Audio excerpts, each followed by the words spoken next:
I'm 840 here, so I usually don't have that much interest in politicians as individuals. I was not shocked, I was not appalled, I was not outraged when Joe Biden decided to pardon his son. Frankly, I've barely thought about Joe Biden as a person, Hunter Biden as a person. The criminal cases against Hunter Biden, they've not penetrated my consciousness. I'm not shocked that a politician or a president of the United States would lie, such as Joe Biden. Apparently back in June, he was thinking about and preparing to pardon Joe Biden, but always put forward the cover story, the public message that no, he was not going to pardon his son, Hunter. But what does amuse me are all the people who took him seriously when he said he wasn't going to pardon his son, and they saw this as an example of some really righteous dude, and how the news media just all stepped in to defend the Biden family and Hunter Biden. This is on 60 Minutes, Leslie Stahl. You know, this is 60 Minutes, and we can't put on things we can't verify. You won't put it on because it's bad for Biden. We can't put on things we can't verify. Leslie. You know what you told me a long time ago when I asked why you keep saying fake in the media? Yeah. You said to me, I say that because I need to. Yeah, they just couldn't put it on because they just couldn't verify it. So the Lincoln Project. Here, let's run through some of my favorite tweets here. Right, the Lincoln Project thought that Joe Biden was just so head and shoulders more righteous than Donald Trump. Remember, I don't put much stock in moral character. I don't try to argue that Donald Trump is a good person. I don't try to argue that Joe Biden is a bad person. I just don't put much stock in it because I think that the situation and the incentives that you face will be far more influential than any such thing as moral character. But just amusing how naive, willfully naive people were, and how the news media was trying to promote a story that was falsely, just absolutely false. So the Lincoln Project. When MAGA cultists complained about a weaponized justice system, remind that President Biden has refused to show favoritism towards his son because he has a commitment to the rule of law in our judicial system, regardless of who is involved. So I never thought about Joe Biden having an extraordinary commitment to the rule of law. Frankly, I haven't thought that much about Donald Trump having some kind of extraordinary commitment to the rule of law. I think they're politicians, and they're slippery, and they're frequently slimy. Oh yeah, remember when the corporate media assured us that Elon Musk was destroying Twitter X? Oh, it was, I don't know why I didn't save it, but you can find Richard Hanania going on and on about how this shows that there's such a dramatic difference between the morality and the commitment to law and order on the part of Democrats and Joe Biden. Just such a dramatic moral difference, such a dramatic political difference, such a dramatic cultural difference, that the Democrats are just so much more morally superior, that Joe Biden is just so evidently more morally superior. That was the naive, ridiculous thinking that was coming from Richard Hanania. And so what strikes me is how the news media just lined up to essentially protect Hunter and Joe Biden and say, look, there's no story here. They allowed Joe Biden to just flat out lie that he hadn't received any money from China, that Hunter hadn't received any money from China. So here's a little bit of commentary from Commentary Magazine today. Name from some conversation with his old boss, Barack Obama, where Obama was saying, hey, you know who's really smart on the Middle East? And so, you know, as he would staggers through the bookshop, he sees the name is, oh, I remember this name. And that's why he takes it. I mean, I can't explain it. If he doesn't know who Khalidi is, he's really more far gone than we have even considered, because there was such a during Obama's first run for president, there was such a to-do over this speech that Obama gave at some sort of fetting of Khalidi, right? That was, and it was videotaped, and it was right. They're friends, yeah. And the speech was locked in a vault, I think, in the LA Times for all eternity, because its contents are apparently horrific. in terms of Obama's attitude toward and it's still locked in that vault. Yeah. Well, so years after he left the president, years after it could cost the Democrats anything. It makes it even stranger because, unlike what Kirby says, is this president really associated with reading all that much? I mean, I can't really, he likes his court historians, the John Meachams and the Michael Beschlosses and the Doris Kearns Goodwins who come in and tell him, oh, you're the second coming of FDR. And maybe he read some of their books, 30 years ago when they were published, the notable ones. But until this moment, I've never really associated him with a particular book. It's unlike George W. Bush, of course, right, who got into a famous contest, or famous for me, contest with Karl Rove, his chief advisor, about who could read more books, right? And of course, Obama, an intellectual monk, wants to be a reader, and is always still, as Seth pointed out, giving us his yearly book lists. But Biden, again, is kind of like Trump, and no one really expects him. But Biden's like the Corvette and ice cream guy. Yeah, well, a simple man. It's a perfect encapsulation of Biden's presidency, though, that he did this performative book clutch at the end on a vacation weekend when he knew he'd be photographed. And then the icing on the cake was that Khalidi then asked for a response, was like, well, too little, too late. Like, you should have read it earlier. Like, totally ungrateful for the spike in sales that this probably. I love the Kremlinology itself. Like this is a hostage video of the president. Like, he's the president. If he's got something to say, he can just walk up to a microphone and say it. Karine Jean-Pierre would really like him to. In fact, she would be really gratified if he would walk up to a microphone and say something instead of making. But instead, we're like, what is he trying to tell us? What is this old, confused man holding a book? Is there some sort of elder abuse going on? Is it a cry for help? Like, that's where we're at with 2 months left in a month and a half left in this particular presidency. What I think we can say is that if it was a message to someone, it was probably a message to Benjamin Netanyahu, who we know Biden has just grown extremely uncomfortable with, doesn't like Bibi. I think the feeling is mutual. And yet at the same time, he comes out with this book after they've signed this peace agreement, this ceasefire agreement in the North, where you would think that he'd show some gratitude toward Netanyahu for cooperating in this process and agreeing to the United States terms. But of course, that's not the type of President Biden is. He comes out with the book. And I think it's a studied contrast. And so we can move on to our next story, because the other night at Mar-a-Lago, it was not Rashid Khalidi who was dining with President Trump. It was Sarah Netanyahu and one of the Netanyahu children, Yair Netanyahu, who lives in South Florida. And perhaps coincidentally, perhaps not, within 24 hours of that dinner, and then, of course, the news that an American hostage, Omer Nutra, was he also American? Yes. Long Island. Yeah, he was Long Island, right? He was killed during October 7th, and his body has been held by Hamas. And then the video, as we mentioned yesterday, on the attempt to revive a strain of that argument in the response to the pardon by shifting it to, it's bad he did it not because he lied to the public repeatedly and his son is clearly a felon who should serve time, but because it will open the door to a dangerous assault on democracy by Donald Trump. Who will he pardon? He could pardon anyone now. I mean, he could pardon anyone before and did. And the reason I call it feeble is that I don't think anyone's buying it anymore. I mean, this was the only argument that one could make to try to cover for what Joe Biden's obvious self-interest and the repeated lying to the public produced.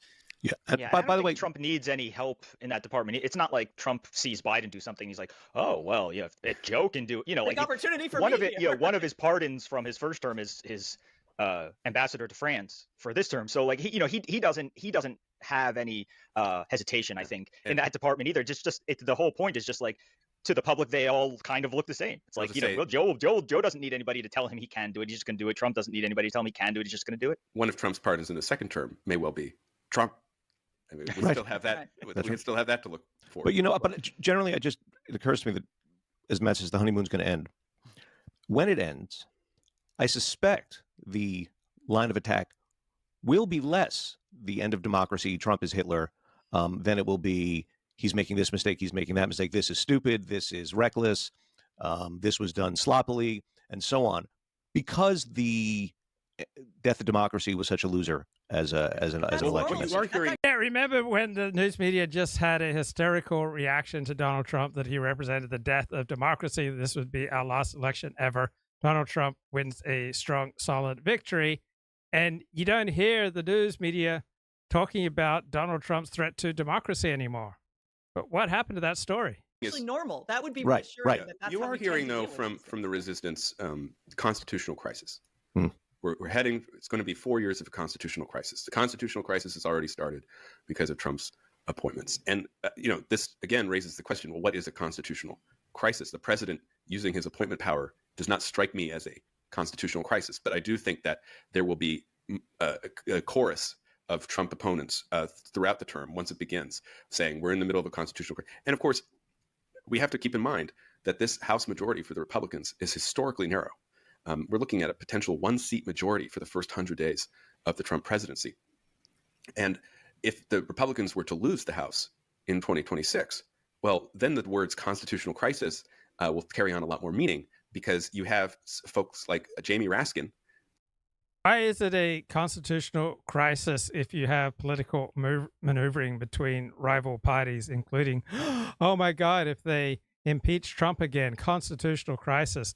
That seems to be a vast overstatement of a crisis. Eric Erickson writes yesterday, when Barack Obama insisted that if you like your doctor, then you can keep your doctor, right? It was not just Democrats insisting it was so, right? It was the news media, fact checkers, analysts, editorials, news anchors, reporters sprung into action to insist that it was so, but it wasn't. It was a lie. It was not true. That millions of people found out to their detriment. So it doesn't shock me that Barack Obama lies, that Joe Biden lies, that Donald Trump lies, that politician lies. It is more disturbing when the news media leaps behind the Democratic Party line and insists that what is clearly a lie is in fact true. So when Joe Biden insisted he would not pardon Hunter Biden, the same thing happened. The American Press Corps rushes Dennis Dale and every imaginable resource to fact check a Donald Trump joke, such as, I'll only be a dictator on day one. Right? Dennis Dale consistently fact checks Donald Trump jokes. And then the news media gets the vapors when he uses the phrase bloodbath to describe the auto economy should he lose the election. But when any Democratic politician makes any utterance, it is always presumed to be true until proven otherwise, and always then it's completely understandable. So Ted Cruz takes his family to Mexico when the power goes out in Texas. He is denounced for not staying in Texas to engage in performative theater to show that he cares. But when Gavin Newsom shuts down California restaurants, but then hangs out at the French Laundry, a famous restaurant, he gets a pass. Right? Republicans must always virtue signal to perform for the press, and Democrats are always assumed to be virtuous. So for years, the New York Times, CNBC, CNN paid John Harwood to be an objective analyst. No matter that all of us on the right knew he was deeply biased against us, deprocessed every story charitably towards the Democrats, he was objective. So the news networks and the New York Times would insist. So John Harwood posted on Twitter, people who insist Biden will pardon Hunter after specifically ruling it out are telling on themselves. They can't imagine someone acting on principle and keeping his word. Right? And this was the dominant reaction from the news media. Right? It's completely understandable that a father would pardon his son if he had the power. But when those on the right insisted on this piece of reality, we were lectured by people like Richard Hanania that Biden had principles that we were just too corrupt to understand.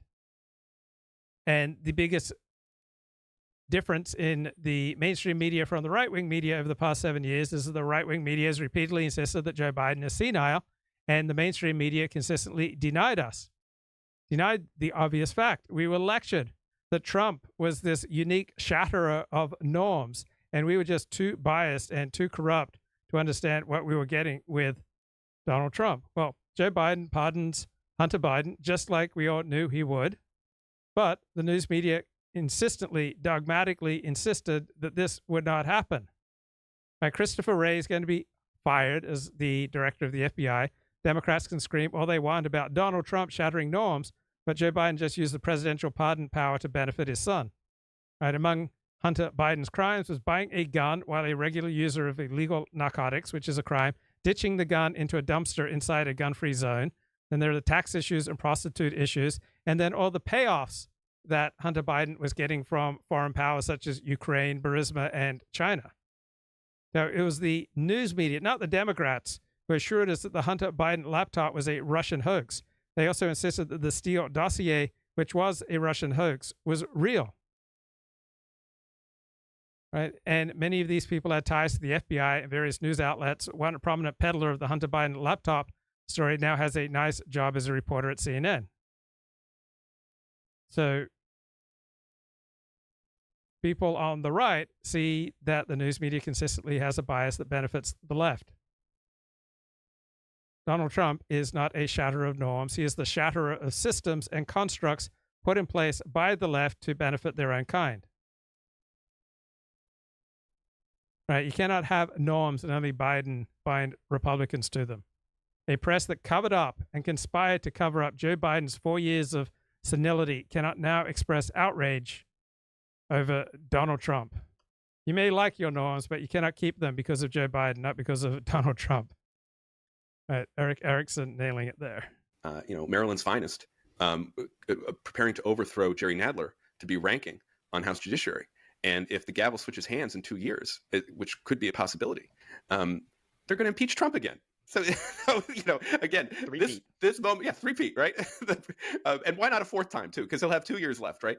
So just steel yourself. This is the time to kind of the holidays and relax, watch some football, great snow, catch up on the streaming stuff. But it's going to get pretty heavy pretty soon. So can we switch up briefly, talk a little bit about foreign policy here? Well, not even foreign policy, foreign affairs, really Ukrainian policy. So Volodymyr Zelensky is now floating this proposal whereby if Ukraine gets some sort of quick acceptance into NATO, he would be willing to freeze the state of affairs of the war. In other words, who occupies and controls what territories. Remember how many people have told us, "Oh, there's no way that Trump can settle this conflict. It's just way too complicated. Donald Trump doesn't have the bandwidth to settle this." There's an excellent show on TV called Say Nothing.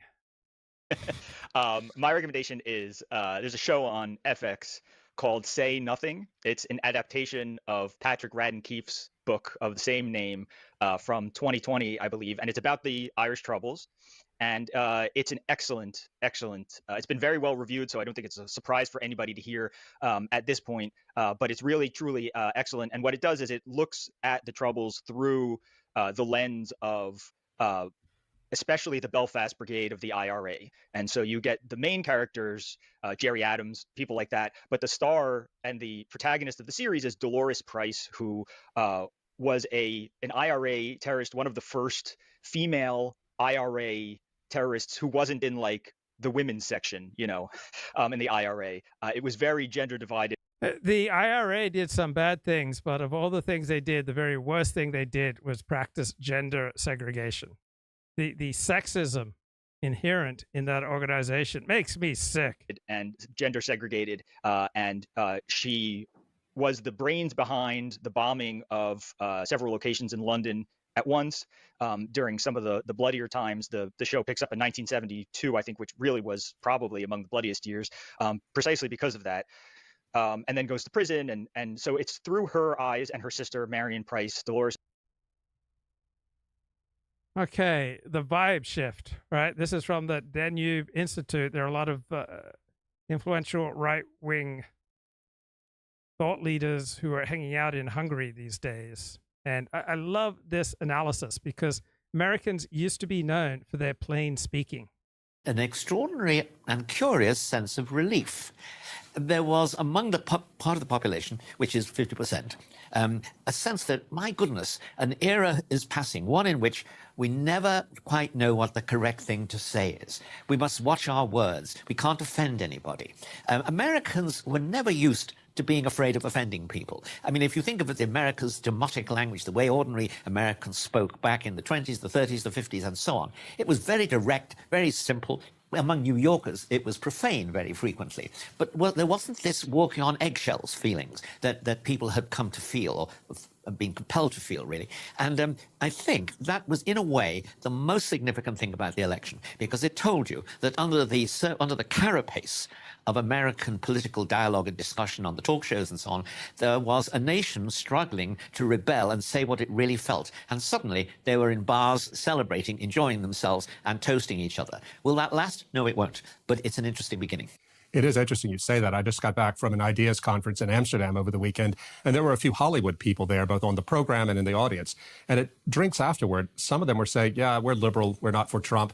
But maybe, just maybe, the woke fever will be broken now, because even though they're liberals, they're sick of what wokeness is doing to the creation of art. What about you, David? What do you think is the big news from the election?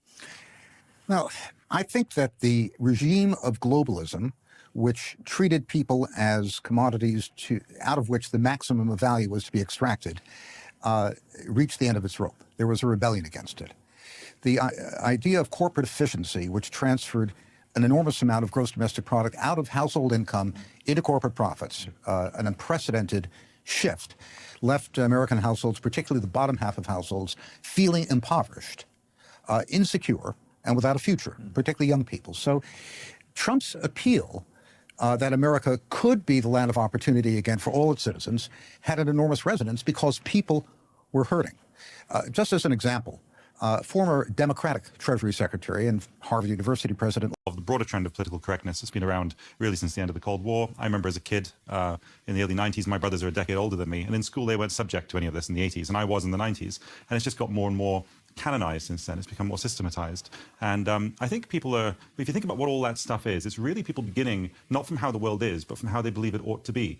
And I think what Trump's victory represents here is it's a sort of bonfire of all the vanities of a culture that believes it can reform itself as an ideal, as a sense of how it ought to be.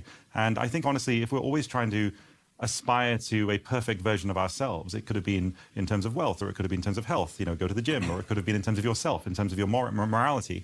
I think it gets to a point where we all realize we'll never get there.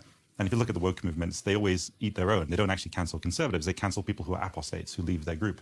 And I think people eventually have got sick of the heaviness of this culture. And so I get the sense that in Trump's victory, the general feeling and the sense of a vibe, you said in the beginning of this, look around you, feel the vibe. There was a great sense of, I think, relief. And there was an interesting event last week, or a couple of days ago maybe, when we were filming this, there's a UFC event in Madison Square Garden. What's UFC? The Ultimate Fighting Championship. And Trump went, and Vance went, and his whole cabinet went. Joe Rogan was there. Joe Rogan was obviously there, and the whole group of them. And it's really interesting, you look at the audience, there was a general sense of relief, and a sense of just being happily who they are. There wasn't anger, there wasn't ideology, there wasn't politics. It was just people feeling unself-conscious, unjudged. They came out, you might say. Yeah, they did. And this is it. It's in a sense that the people, in a sense, who've had to be in the closet for 20 years are people as they really are, and not in a just simply all of us, and just being simply the reality of what it is. Now, before we start talking about what Trump is likely to do, I want to spend a moment talking about how the left are reacting to it, or how they might react. At this conference in Amsterdam, there were mostly liberals there, and there were a few who seemed to be living in the real world with the rest of us, but it was striking to me how most of them were utterly shell-shocked by what was happening and could not seem to accept it as something that they should learn from. It was something along the lines of what Seth Moulton, the Democratic congressman from Massachusetts, said. He came out and said after the election, gave an interview and said, I'm a liberal, I'm a Democrat, but I have daughters. I don't want my daughters playing sports and being knocked down by biological males. Oh my God. He said that, and the next day, his chief of staff, I believe it was, resigned over this. And I think in the States too. So I think the Democrats really have to, in a sense, what we're seeing to some extent now with all these ranting and raving is a sort of narcissistic collapse of the left. The sense that the entire narcissism of thinking they had the answers, that they could save everyone, that's been falsified in my experience. The irony here is that the left was catastrophically incompetent in several different ways. The inflation is the result of Biden's failed attempt to buy off constituencies by throwing vast amounts of money, particularly into transfer payments. Biden was running a deficit of nearly 7% of GDP during a peacetime expansion. To my knowledge, that's never happened before. There was an enormous increase in spending, particularly federal transfer payments. The second round of COVID stimulus checks, which was completely unnecessary given that the economy had already begun to recover, is what drove the inflation. It's like going to a ballpark and giving out 10,000 hot dog vouchers when there are only 5,000 hot dogs out there. So the people who were cheated by this, who are most hurt, are the lower income families who spend most of their money, whose food and rent and electricity and other basic bills went through the ceiling, and effectively had a 15-20% pay cut during the course of this. This was an unintended consequence by incompetent social manipulators. And the second thing that really sandbagged Biden was the Federal Reserve's attempt to fix this with higher interest rates, which was like pouring gasoline on the fire. That was Larry Summers' point, that if you take into account the higher cost of credit, the real inflation rate peaked at 18%. Just as an example, Americans are living off their credit cards, a record increase in credit card balances because they're not making enough money to maintain their living standards. The interest rate on credit cards went from an average of 15% to 22%. That cost American consumers $150 billion a year. People who were paying no taxes got bumped into higher tax brackets by inflation, and that cost them another several $100 billion a year. So all these things together, by incompetence on the part of Biden and his team, hurt people whom they were trying to buy off. And there's a parallel to Ukraine. The Ukraine war was not a critical issue, but certainly the fact that the Biden administration, Biden personally announced that this war would overthrow Putin, cut the Russian economy in half, all this nonsense. This was the biggest disaster that the United States has ever faced as a major power, in a sense worse than Vietnam. We thought... John Mearsheimer says it's 10 times worse than the needless 2003 invasion of Iraq. And the whole foreign policy establishment thought Putin would be overthrown, Russian economy would be crushed. Right, this is David Goldman speaking, who writes a column under the name Spengler. And Russia won the war, effectively. So the United States was humiliated. We didn't have body bags coming back, but we did have nearly $200 billion bill. So the liberal stupidity, incompetence, this self-righteous, Ivy League-educated uber elite turned out to be the worst stumblebums and bunglers in the history of the United States. The best and and Americans the can smell it. Well, I'm the person who disagrees with you, I think, around the table here. That's very interesting, but it's a prediction. I mean, you say Russia has won and we have lost. They certainly seem to be making ground now. They previously lost a lot of ground the first year and a half. Western response to a Russian invasion of a European country, there would have been a sense that the West was weak. In my view, it was an error, not because eventually we would have had to withdraw, but the way we withdrew and the fact that we withdrew when there was no serious threat to American forces that at that point was a mistake. At the point that Putin went in. So I think the withdrawal from Afghanistan was the best thing that Joe Biden ever did on foreign policy. And yeah, it was messy, but all sorts of necessary things are going to be messy. So I give Joe Biden and his administration great credit for pulling us out of Afghanistan, and nothing that has happened in Ukraine or is likely to happen in Ukraine is going to affect the well-being of American citizens. So I clearly believe that we should never have intervened there or tried to stir up trouble by helping to arm Ukraine at any point in this conflict, because no vital American strategic interests are at stake. The die was cast and a disaster was inevitable. Before that, we had the opportunity with the so-called Minsk II agreement to get a deal which the Russians, in fact, had proposed, which was a sovereign Ukraine with Russophone privileges, autonomy but not sovereignty, neutral Ukraine, and the Russians, since they proposed it, would have lived with that. They would not have risked the invasion. Zelensky, of course, said we want to join NATO, Ukrainians want to join NATO, so we're rejecting neutrality. I do not believe that Zelensky would have advanced that and insisted on it without strong backing from the United States. If the United States said, no, this is what you're going to have to accept, we would have avoided the whole mess. The Russians would not have taken territory. They would have kept Crimea. That's already from 2014. But Crimea is entirely Russian anyway. It was basically taken over from the Tatars by Catherine the Great in the 1790s, so not a big loss. I think the catastrophe could have easily been avoided in late 2021. That's certainly the view of Hungary's foreign ministry. It's the view of everyone I know in Germany. And of course, you can't prove a hypothetical after the fact, but I think there are strong grounds to believe that. So why wasn't it done? Because I think that the Biden administration wanted regime change in Russia. They thought they were going to get it. Biden announced there would be regime changes, that Putin can't remain in power. He announced in a tweet in March 2022 the Russian economy would be cut in half. They believed that. And it wasn't just the Democrats. The renegade Trump veterans from the national security establishment, the people whom he kicked out and wrote nasty things about him afterwards, were all saying, and I heard them say this at conferences in early 2022, that Putin was going to crash and we shouldn't give him an off-ramp. We should make sure he's overthrown. So it was a belief on the part of both sides, the Romney wing of the Republican Party and the Democrats, that the long desired goal of regime change in Russia, the deposition of Vladimir Putin, was around the corner, and this would do it. We made a catastrophic blunder, and Putin not only survived, he prevailed. And he prevailed by having a better industrial machine than the United States. That's what's so humiliating. We who were the forge of freedom. Well, we'll return to foreign policy shortly, but before... Okay, I thought David Goldman was just absolutely nailing it there. What a disaster we have created in Ukraine. All right, a few excerpts from this morning's Mark Alfred show. I'm saying, no. I'll just give you a prediction on that. I predict he'll go to other. I know, but I'll give you a prediction. He'll go to other places in Europe. He won't just go to the island of the city and come back. All right, go ahead, John. Reach to the point. You need me to list them again? I think that potentially the statement about Gaza, the only thing I would say about the Nippon Steel thing is that really could have long-term consequences electorally, what happens in Pennsylvania. I mean, there's something really intriguing about how that plays out. But I would say in the short term, there's no question how he handles Gaza and the hostages, because that one is that's a massive deal.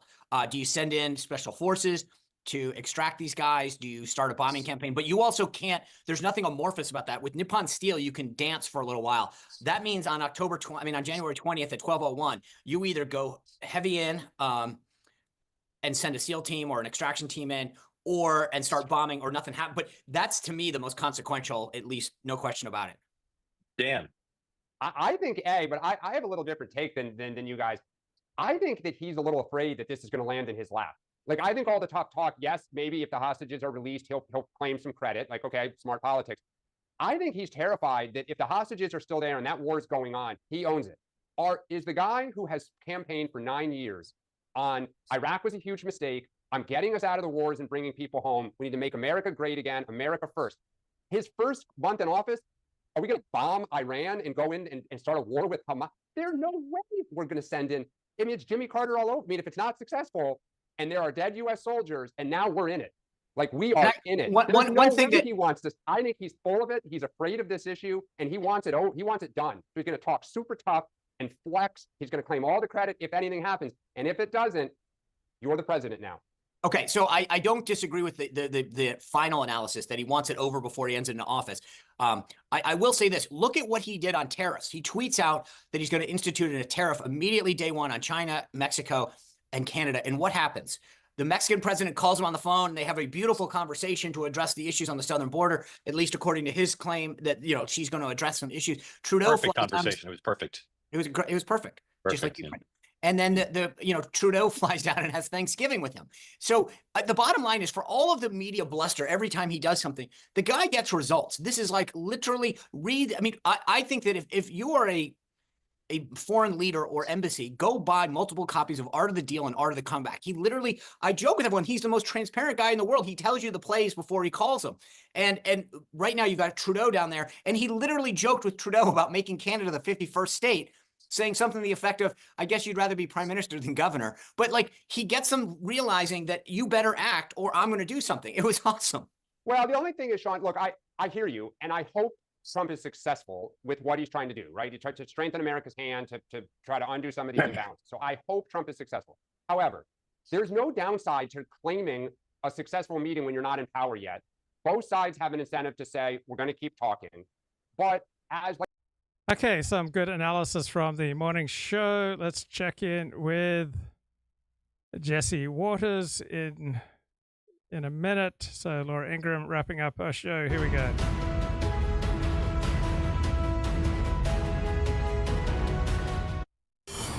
Welcome to Jesse Waters Prime Time tonight. You do understand that the Democrats are no longer in a position to say anything, right? You can talk till the cows come home. You're whistling into the wind. Nobody wants to hear what you have to say right now. How much more can the Democrat Party take? When Trudeau told President-elect Trump that new tariffs would kill the Canadian economy, Trump joked to him that maybe Canada should become the 51st state. Trump taking over Canada, while the sitting president is lost in Africa. Damn, you're hitting me with political questions right away. The red carpet. Are you proud of Joe Biden? Are you proud of the president? Oh, get out of my face. The primetime redemption tour. Mario Lopez is here. What does this tell you? Plus, let's go! Shay, get the up!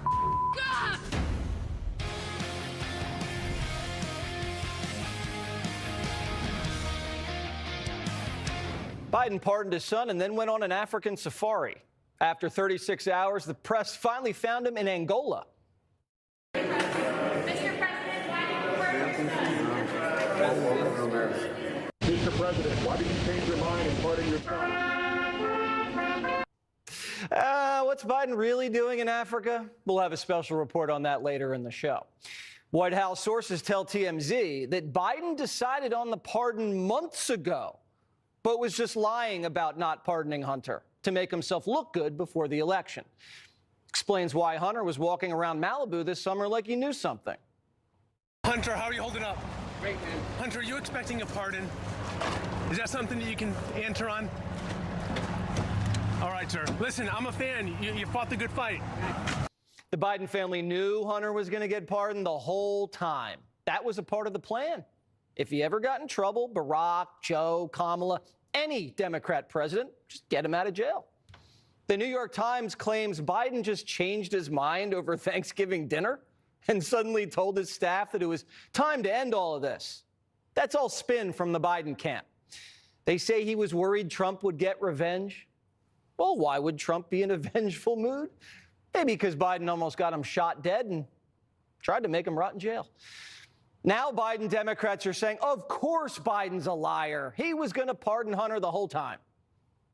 Do we actually believe that Joe Biden was just going to let the president-elect's administration make good on their promise to go after his son? Joe Biden is leaving the stage. He's leaving the stage. This is not a Donald Trump situation where he could potentially come back and run for president. He is done. He has done everything Joe Biden has played by all the rules that people told him we had to play by, right? He's done it all. So good for Joe Biden and good for Hunter, I say. Obama Democrats are saying, could have done it a little differently. I think people will understand his act as a father, but not as a president. And one of the things that confused me, Anderson, was just as a tactical matter, wouldn't it have been better to pardon a whole bunch of people who deserve pardons as part of a pardon gestures, to throw this out here alone and hop on a plane to Africa on a Sunday night? It was just handled poorly on top of everything else. The whole thing was a Joe Biden cleanup job. Democrats knew the pardon was a cleanup job. They're just arguing over timing and tactics. Democrats are like, yeah, of course they were money laundering, but I don't like how he stuck the landing. Biden lied about it, blamed Jill, flew off to Africa, and left his party in the middle of another identity crisis. Deep Democratic fissures spilling into the public view. Biden exposed his family, then his party. Man's got a thing for voyeurism, just like his son. Democrats are complaining behind the scenes that Joe looks egotistical, sinful, and stubborn. He was supposed to be this defender of democracy, Mr. No one's above the law. And now Democrats think Biden sacrificed the party's moral high ground. Listen to Jon Stewart. Finally, Democrats have a moral perch from which they can judge without shame, hypocrisy, or nuance. Breaking news, President Biden has issued a pardon for his son, Hunter Biden. At every turn, Democrats keep getting caught creating a purity test for a system that they can't seem to pass themselves.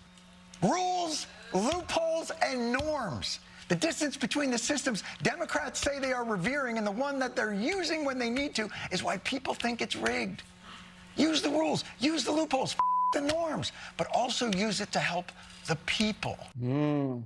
Democrats never had the moral high ground. They just talked about having the moral high ground. While they were spying, lying, censuring, raiding, arresting, bribing, you name it, they did it. But Stewart's right about this.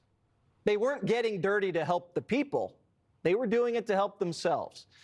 Some Democrats are tired of all the pearl clutching. Quote, what's the point of holding the moral high ground? It's time to stop playing nice. Democrats think they've been playing nice this whole time while they arrest us, bribe kids, and spy on parents? Now, a faction of the party wants a pardon palooza. Democrats are lobbying Biden to hand out blanket pardons for Jack Smith, Robert Mueller, Merrick Garland, Fani Willis, Letitia James, even Dr. Fauci. Why would Dr. Fauci need a pardon? Or any of these people, if they've done nothing wrong? Well, they've done a lot wrong. You know it. They know it. And they're trying everything they can to get away with it. You don't get to abuse power and beg for blanket pardons. Pardons are for people who deserve leniency, who have served some time, maybe deserve a second chance, or are related to the president. Other Democrats are like, you know, there's a lot of other people not named Hunter Biden with tax and gun charges. They could use some help, too. He's used the power of the pardon more sparingly for people who are not his son than you would expect from a Democratic president. If you're going to do it, don't just do it for your son. There are a lot of American sons and daughters who could use the same kind of relief. Don't stop at Hunter Biden. Thank you. Pardon the 40 people who are on death row right now to get them off of death row, number one. Number two, pardon the 3,000 people who are in federal jail for trumped-up marijuana charges. Pardon them as well so they can get back to their communities and contribute to their economies. That's what the president should do. How Democrats went from Biden's not going to pardon his son because no one's above the law to free serial killers. Okay. Some good points on the morning show with Mark Halpern this morning. The Bloomberg stories were saying late last week, once most people kind of went offline, China has started now to go at U.S. companies to say, oh, by the way, then, all right, you know what, some of the materials in your electronic products, we're going to say you can't do business with us anymore. Like, I've said this before, it is not a one-way street. And I hear you, hopefully Canada and Mexico, Mexico takes the border crisis seriously. Hopefully Canada does what it needs to do. But when he's in office, we will see if immigration stops and if fentanyl stops coming into communities. And we will see if the Chinese, who have a huge domestic audience that they need to appease, they cannot look weak. They now have one dance with Trump that they can study and figure out how do we dance with him the second time. I think there's more to come on that. But I hear you. It is admirable that he is unafraid to, get in fights early. Right.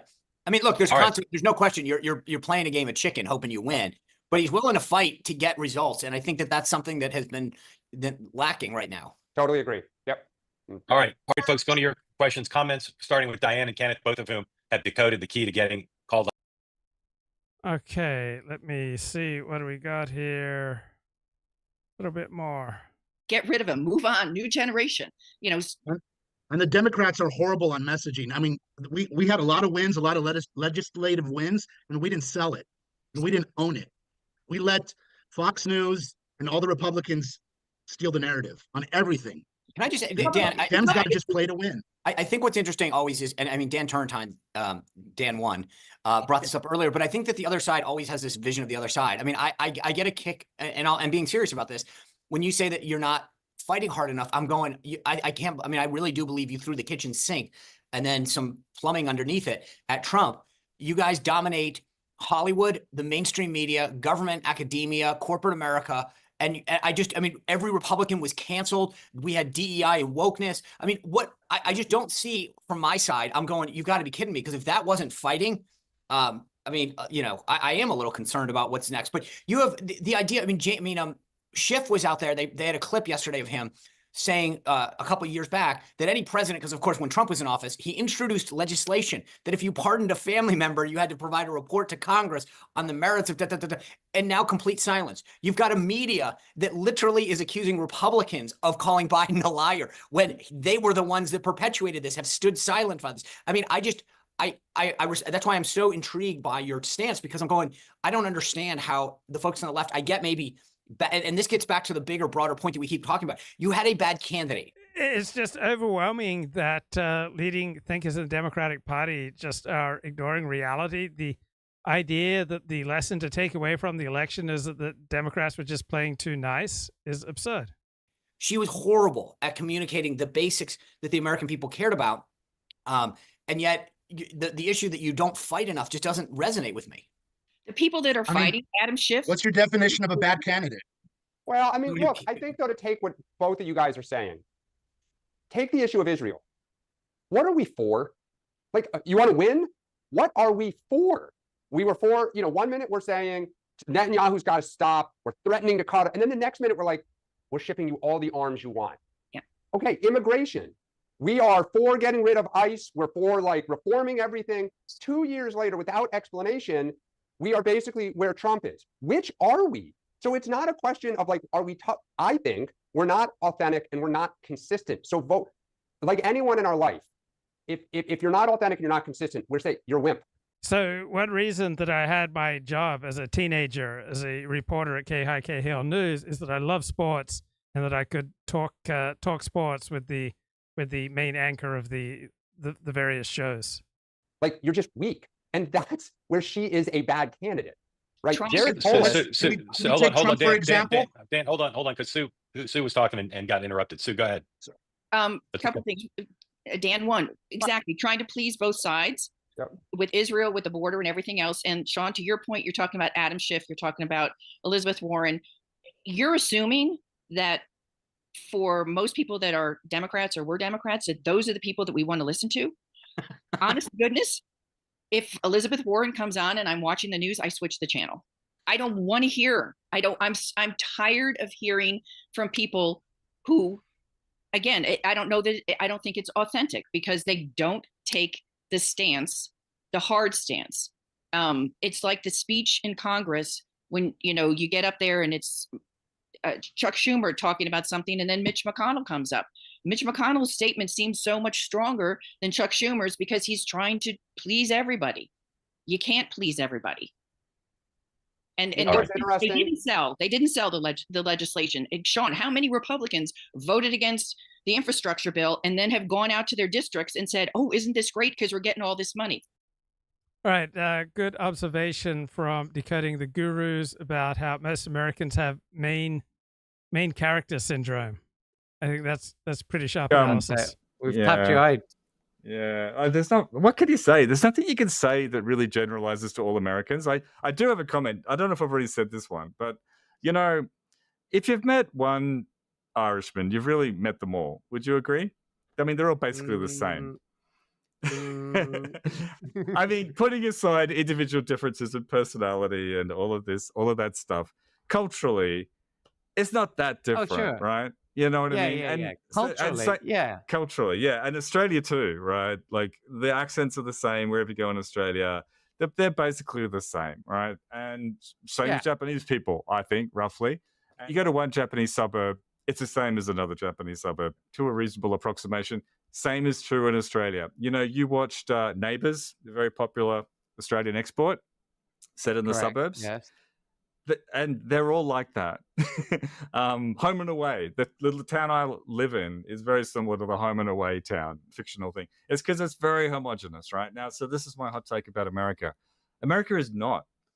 America is not homogenous like that. It is really different from place to place. And obviously the different subcultures of Venice Beach versus Colorado versus Detroit, incredibly different. There's a lot of diversity, not just ethnic, not just geographical, but even just individual people, Chris. Like in Melbourne, if you go to Melbourne and you want to fit in, if it's in winter or something like that, you need to wear black or dark gray because that's what everyone is wearing, right? And if you go there dressed wearing like Christmas fireside outfit, which is what I was wearing today, people will just go, wow, that's weird.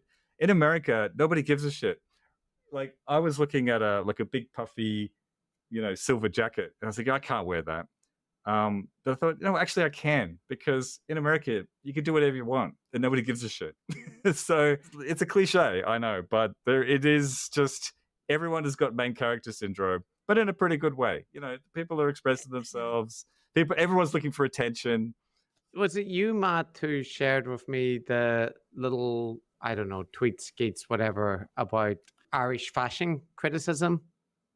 So I thought that was pretty sharp analysis of America and the amount of freedom and desire for attention. And I was just reading another book that backed up some of these points. Matthew Continetti's book about the right. So the right, the 100-year war for American conservatism.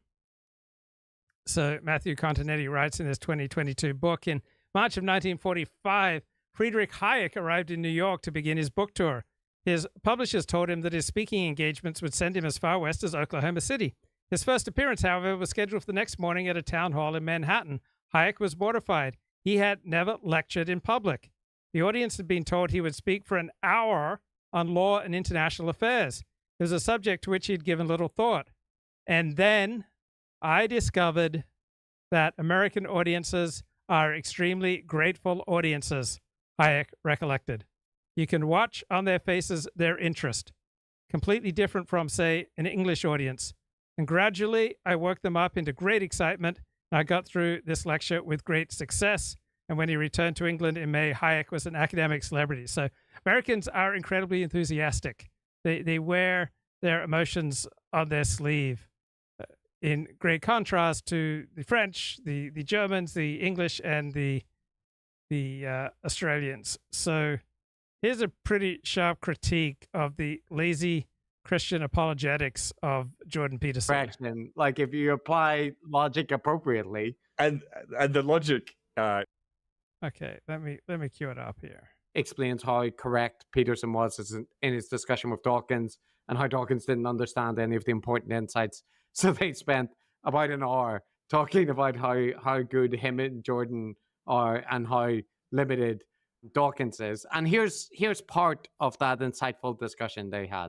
Do you believe the resurrection happened? It's becoming more preposterous for me to believe that it didn't happen than it is to believe that it did happen. The incipient thing hiding behind the idea that, for example, the resurrection or the virgin birth didn't happen is that someone lied.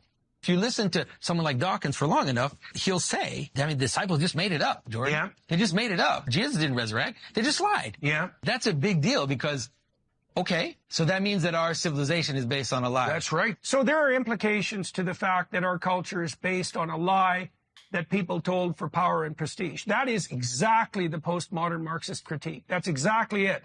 And the cancer that's eating the universities that Richard Dawkins loves is predicated on exactly that viewpoint. And this Christian story handles that problem in its very structure, which is that it kind of sucks for them, but all of Jesus' disciples were killed, imprisoned, tortured, and killed.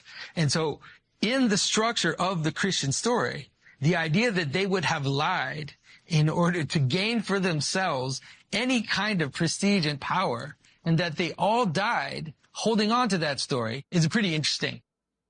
Right. So, I mean, first thing you notice is that Jordan Peterson there is very, very confident that the miraculous events in the Bible happened, literally.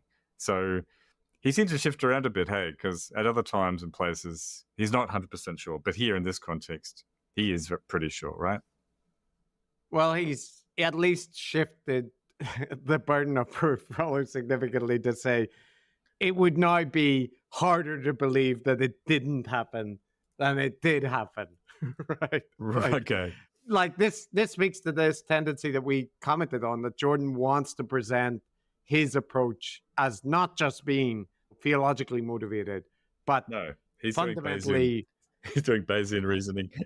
It's just rational science that you would believe in the resurrection. Like if you apply logic appropriately. And the logic is amazing there. I mean, just for fun, let's step through it. So if all of those miraculous events, rising from the dead, virgin births, you name it, burning bushes, speaking to people, if that didn't happen, then that means that the apostles were just straight up lying about it. And if they were, then all of Christianity and therefore Western civilization is built on a lie. And that makes it a postmodern woke critique that sort of undermines the very fabric of our civilization. Therefore, it's basically, unless you believe all that stuff happened literally, then you're a postmodern Marxist, right? Yeah, that is it. So if it was like, there's so many like assumptions. I'm trying to gather them all, but like, so one is there's a lot. Western civilization rests on the kind of gospel accounts, right? And that being believed to be true. So if you think that that is not true, and then again, there's a leap here to that it's a lie, right? It's based on an intentional deception, a lie by the followers. Then you are arguing that the foundations of Western society are built on lies, which means that it would be okay to attack those foundations, right? Because they're not based on the truth, they're based on a lie. But like, that's not even the worst of it, but that is very tortured logic, because like, what if you don't think that Western civilization rests on believing the biblical story to be literally true? What if people can make mistakes or believe in things that didn't happen sincerely without being intentional, deceptive liars? And even then, even if you did believe that, yes, it was all like that, it was influential on the Western world and that it was based on like something that was fundamentally a deception, does it then follow that you can undermine all the institutions it's like and not believe in science? There's so much of it that doesn't actually hang together. No, there's like, as an exercise for the listener, you could just make a list of all of the assumptions that are like bad assumptions that was baked into that logic. And, and then you could test it by, if you're going to apply that kind of logic to Christianity, then it's like the Bible, the New Testament is hardly the only ancient text which has a whole bunch of questionable veracity in terms of it literally happening. And there's been heaps of influential things in other cultures, right? I'm sure you could tell people better than me, Chris. So unless you believe all those stuff literally, it means that whatever, Chinese culture, I don't know, Norse culture, all of it, it's all invalid. It's all built on a lie, unless, you know what I mean? Well, yeah, and Pajot's logic there, that like the accounts in the Bible that talk about the people being persecuted and willing to die, that shows that, what they believe was true, right? Like, no. Because like, if he did that thing, which we point out, they never do, and thought about what that logic might mean in terms of like negative cases, right? So Jonestown, over 900 people die in a mass suicide in Jonestown. Does that mean that the thing that they believed in was true? Yeah, like did they not really? Yeah, exactly.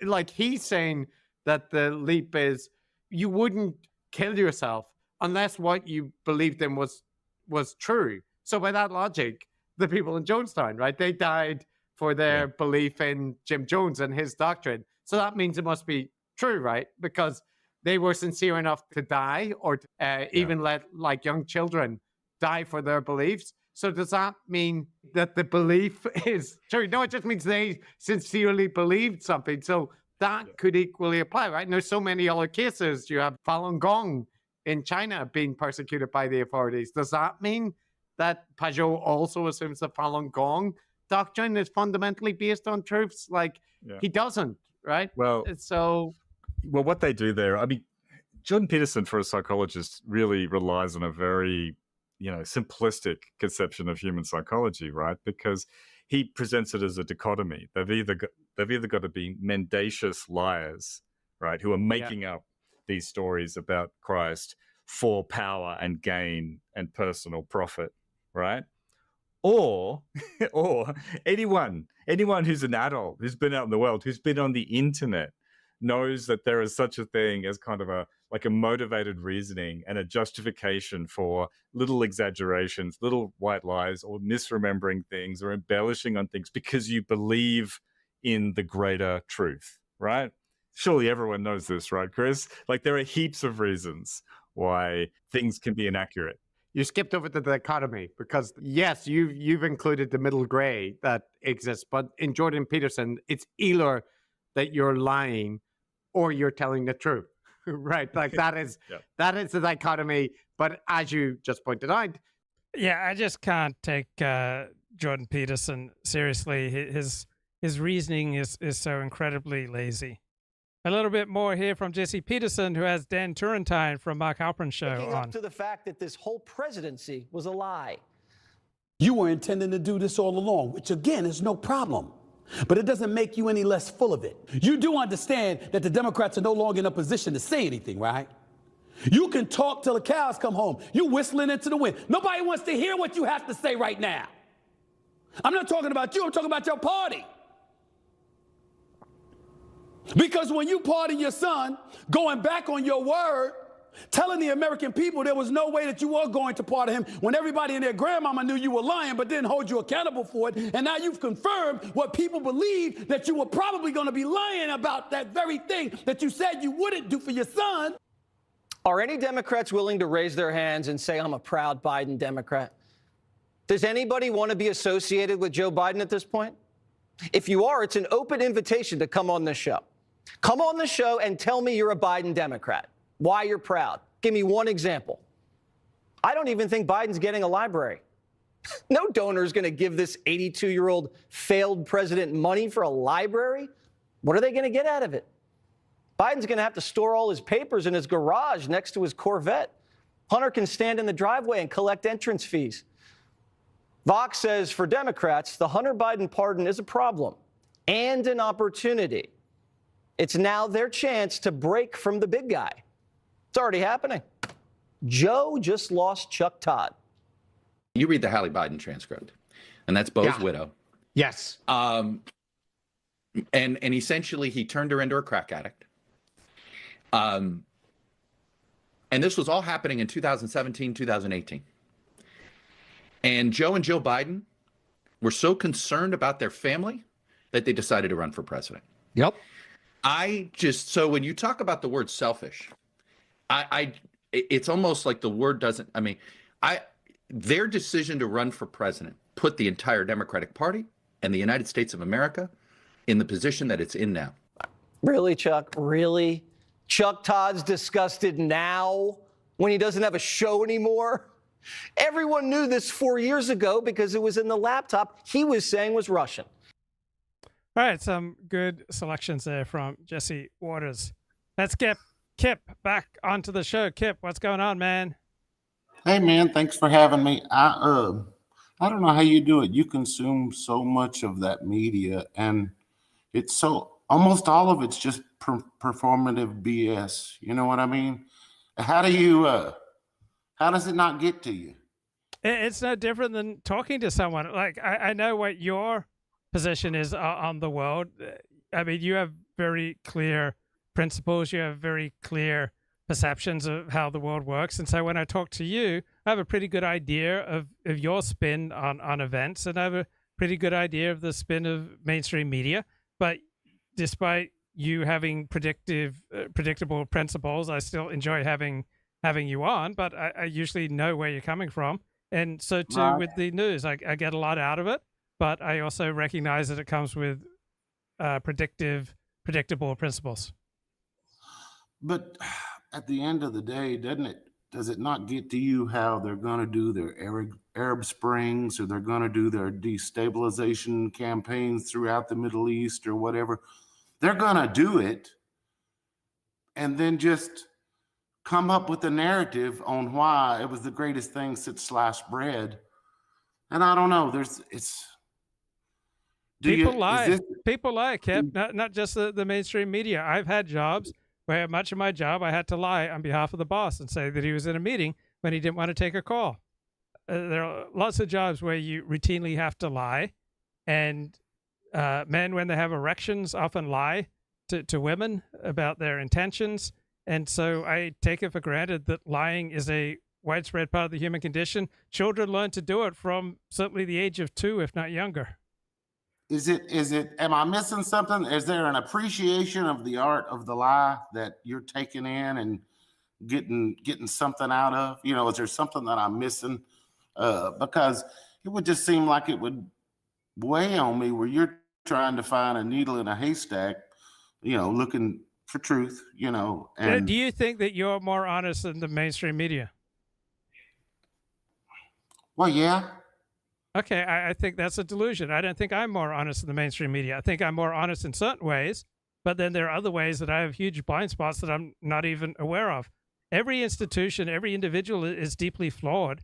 It just different situations will bring out different parts of us. So if you're running late for an important appointment, you're going to be quite brusque and insensitive to the needs of other people.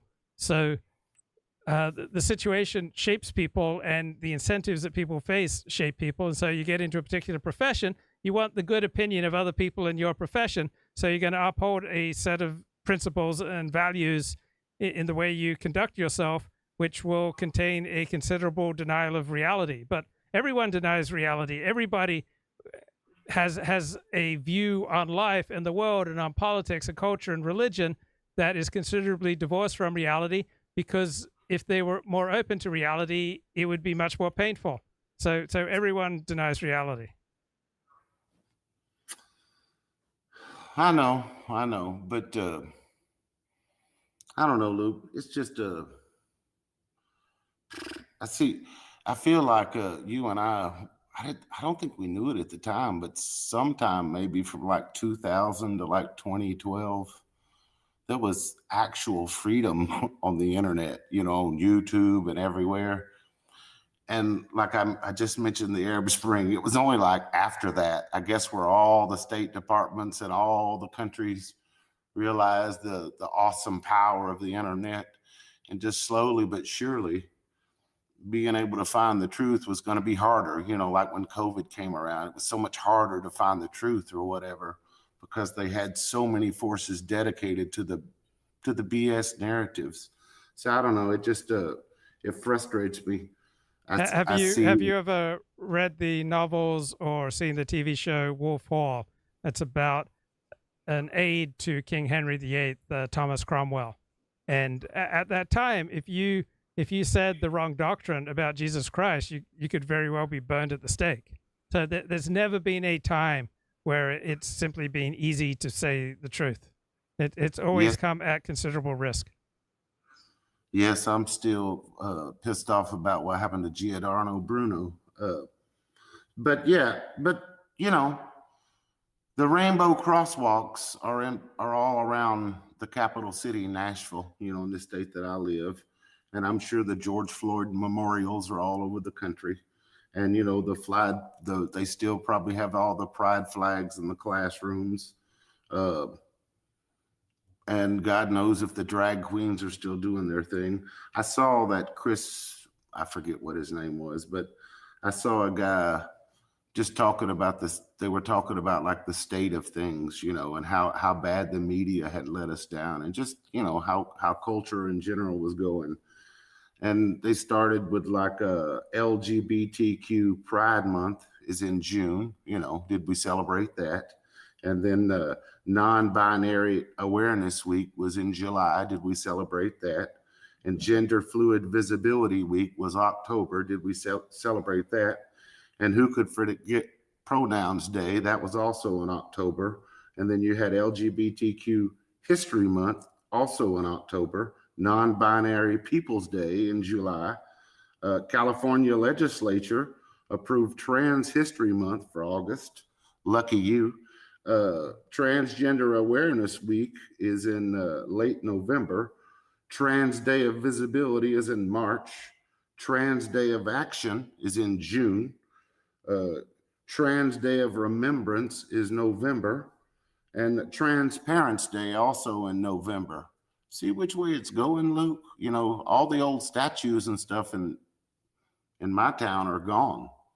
But see what they've been replaced with? I don't know. Well, I live in Orthodox Judaism, so none of those observances have any meaning in my community. If you were part of a Southern Baptist community, these observances wouldn't have any meaning either. So you can choose the community that you live in, and the community that you choose may reflect your more traditional values, or you can just be an individual swimming around in a big world, and there are going to be all these forces that will absolutely repel you. But if you make the sacrifices that come with joining a traditional community, you can live a life that's largely free of these things. Mm-hmm. Jews are notoriously tight-fisted with their money. How do the rabbis get them to tithe? Is it a 10% thing, just like it was when you were a Christian? There are many ways. So if you're deeply invested in your community, then it comes a lot easier to give. And so there are many techniques for fundraising. Jews tend to be pretty good at it. One thing that is very effective is that you publicly announce pledges. So, Chaim Finkelstein has just pledged $2,000 for this emergency in Israel, right? Who else can pledge money to help, needy Jews in Israel? And then you'll get Jonah Golden pledges, $2,700, and people go public with their pledges. That has a big incentivizing effect on people to give. Mm-hmm. So, but eventually they get there's, I guess, eventually it would come down to shame if it got to that. I didn't know. I was never officially a member of any church, but I figured they had their methods, to extract their 10% the same way the mob does. I was gonna say when I was younger, I used to have this silly, I don't know if it was silly or not, I was going to ask you about it, a 2-week rule. If a woman, if she couldn't, protect herself from my moves for 2 weeks, then she probably wasn't wife material. You know what I mean? If she was willing, did you ever have any sort of thing where if they didn't protect themselves against you, how could they be trusted, in the long term? Did you have anything like that axiom that you worked off of as well? Mine was a 2-week rule. No, because I took more of a holistic approach. So, for example, I only dated women who read books. So that was just a tiny percentage of women. And for example, if they belonged to a profession, then they had an ethics code that they had to abide by, and that would tend to have a good disciplining effect on the woman. So I would take a woman as a whole and not make it decisive whether or not she went to bed with me in the first 2 weeks. That wasn't a major gauge for me about whether or not this was a quality woman. There are a lot of other ways to gauge that. You can see why a man would want them to put up a fight, though, right? Yes or no. It depends on, is this someone who you plan to be with for a long time? So I know this one woman, she went to bed with both of her husbands on the first date, and she was married, I think, over 10 years with each husband. So usually the more traditional the community, the more of a weight there will be. But I think that's just one factor among many. And if you've met someone and know someone, and you're reading them accurately and reading yourself accurately, then you may not need as much time to decide if this is the one or not. Yeah, the thought process was, if I'm able to fool them so fast, they could lose their inhibitions with anybody. You know what I mean? So anyway, that's just... Wait. I got a follow-up point on that. The women that you went to bed with were a reflection of you, right? They were not far more psychologically and morally advanced than you. They were not far less psychologically and morally advanced than you. They simply reflect you. And the women that I've been to bed with simply reflect me. So we've gone to bed with people who reflect us back to ourselves. Yes, sometimes, but that's not necessarily true on the when the first date goes swimmingly.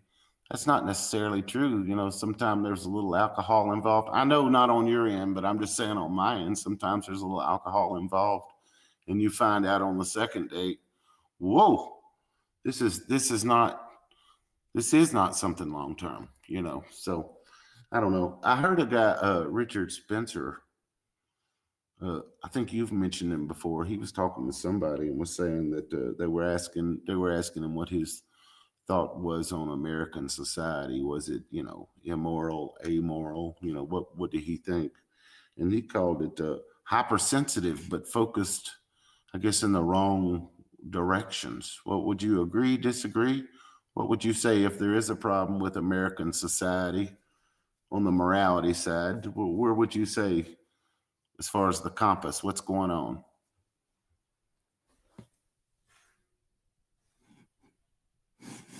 Are you there?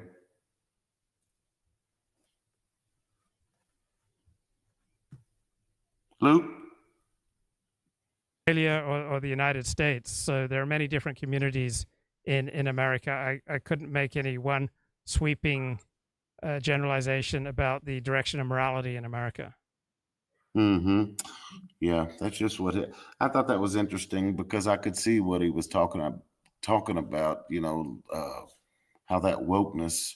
And then, of course, it got me thinking about that really Christianity during the Roman time, 2,000 years ago or whatever, it seemed like it was sort of like a woke cancer for its time. You know what I'm saying? It being, I guess it came from Judaism, and they were both like a religion of the underclass, a religion of slaves, that sort of thing. And it just chipping away at the hierarchy. You see that? I think Christianity has much more in common with the other Greek religions of the time. So there is a gloss of Judaism, but I think it's much more a feature of Greek culture than it is of the Hebrew tradition. So the whole emphasis on salvation by believing in God sending his son to earth to die on a cross, that is about as contrary to Judaism as you could get. So there's a big difference between the patina or the appearance or the cover of something and its essence. And I think the essence of Christianity is far more from Hellenic pagan mystery cult religions than it is from Judaism. Mm-hmm. Yeah, Christianity probably maybe strong Platonism influence too. But again, a lot of that stuff is just useful by a group. Christianity seemed like it was sort of it was obviously adaptive. It was a way to join together in a community that took care of each other. There have been many attempts to create communities where people take care of each other. Essentially, the only ones that survive are religious ones. Mm-hmm. I guess Mike Benz was recently, I've heard you talk about him before, and I think I like him better than you do. What is it about Mike Benz that you don't think of as much of as far as being a purveyor of truth? Well, he doesn't optimize for truth. So he talks about a lot of things that he doesn't know much about. He's very effective as an activist, and he's achieved great success. So he optimizes for success, and he optimizes for political activism. And I am broadly sympathetic to what he stands for. I just noticed that he does not show a great deal of respect or regard for truth, which is fine. He's an activist and someone who's intent on creating a name and a career for himself. He wants attention and influence, and I like most of the things that he stands for, but he doesn't feel particularly wedded to truth. Does he? You're saying that. Have you run across some specifics? I mean, I'm not asking you to name them. I'm saying, have you just caught him in out and out lies, or you say maybe he embellishes a little bit? Oh, yeah. He often says, "I ran cyber for state," meaning cyber. He ran cyber initiatives for the State Department. It's just out and out lie. He vastly exaggerates his credentials. He makes proclamations on all sorts of things that he doesn't know much about. I find you just can't trust anything he says as far as being factually true. Now, sometimes there are factually true statements in what he says, but overall, this is someone who is an activist and a self-promoter, and I'm broadly aligned with his political activism, and I wish him well with it. I just recognize I'm not getting a whole lot of truth there. So it's fun listening to someone who essentially shares my worldview, but I don't do it very much because I'm not getting a high enough proportion of commitment to truth. I've told you this before, there's sort of a fine line as you get to the realms of like genius or crazy or just good salesmanship. You know what I mean, Luke? Mm-hmm. And with him, there's a bit of a mania to his exuberance as he unleashes information like a fire hose coming at you at 500 gallons a minute. You know what I mean? Anyone who speaks that way is not optimizing for truth, because you have to constantly pause. It's awkward thing when you optimize for truth. Sorry, back to you. But he mentions disinfo bureaus and what is it, USAID, CIA cutouts and all this kind of stuff being everywhere. And, just like I tell you with him, that kind of sleuthing, it would bum me out. But it seems to have him like 5 cups of coffee ready to go all the time, Yeah, because it's created power and influence for him and prestige, right? He's in with Elon Musk. He's in with leaders of the Republican Party. He has made himself a very important man, and so it's a really good earner that he's on. I get what you're saying. Speaking on that optimizing, I don't know. I guess when we talk about religions and some of that stuff, you get on sort of a teeter-totter of truthiness versus usefulness. Sometimes you gotta get on that teeter-totter. And I was just wondering, like in your own life, you've probably run across that with Christianity, and you probably ran across it with maybe some of the things you heard at UCLA, and maybe in Judaism, and maybe even in the Alexander technique. What generally, eventually, you just got to say, this feels right to me, though, right? Can you speak on that a little bit, Luke? Well, how do you know that something is true? And one way is that you can test it. Another way is that it has substantial predictive power. Another way is that it stands up to examination. So another way is that it's the simplest explanation out of all the variables. So the idea that we never landed on the moon, but that thousands of people took part in a conspiracy and no one's come forward to reveal the nature of the conspiracy. Right, to believe we never landed on the moon in 1969, it requires a suspension of belief in the normal nature of human relations. Right, you'll never get thousands of people participating in a conspiracy where they could make millions of dollars if they came forward to describe the conspiracy. Yeah, I remember. Somehow this should tie in, but I remember Joseph Campbell. He used to give his one time I heard him give a definition of God that I thought was really good. He said something like, to believe in God, he said, God is a metaphor for a mystery that absolutely transcends all human categories of thought. He said even the categories of being and non-being. He said, so basically it depends on whether it's doing you any good. It depends on how you look at it, whether or not it's putting you in touch with the mystery that's at the ground of your own being.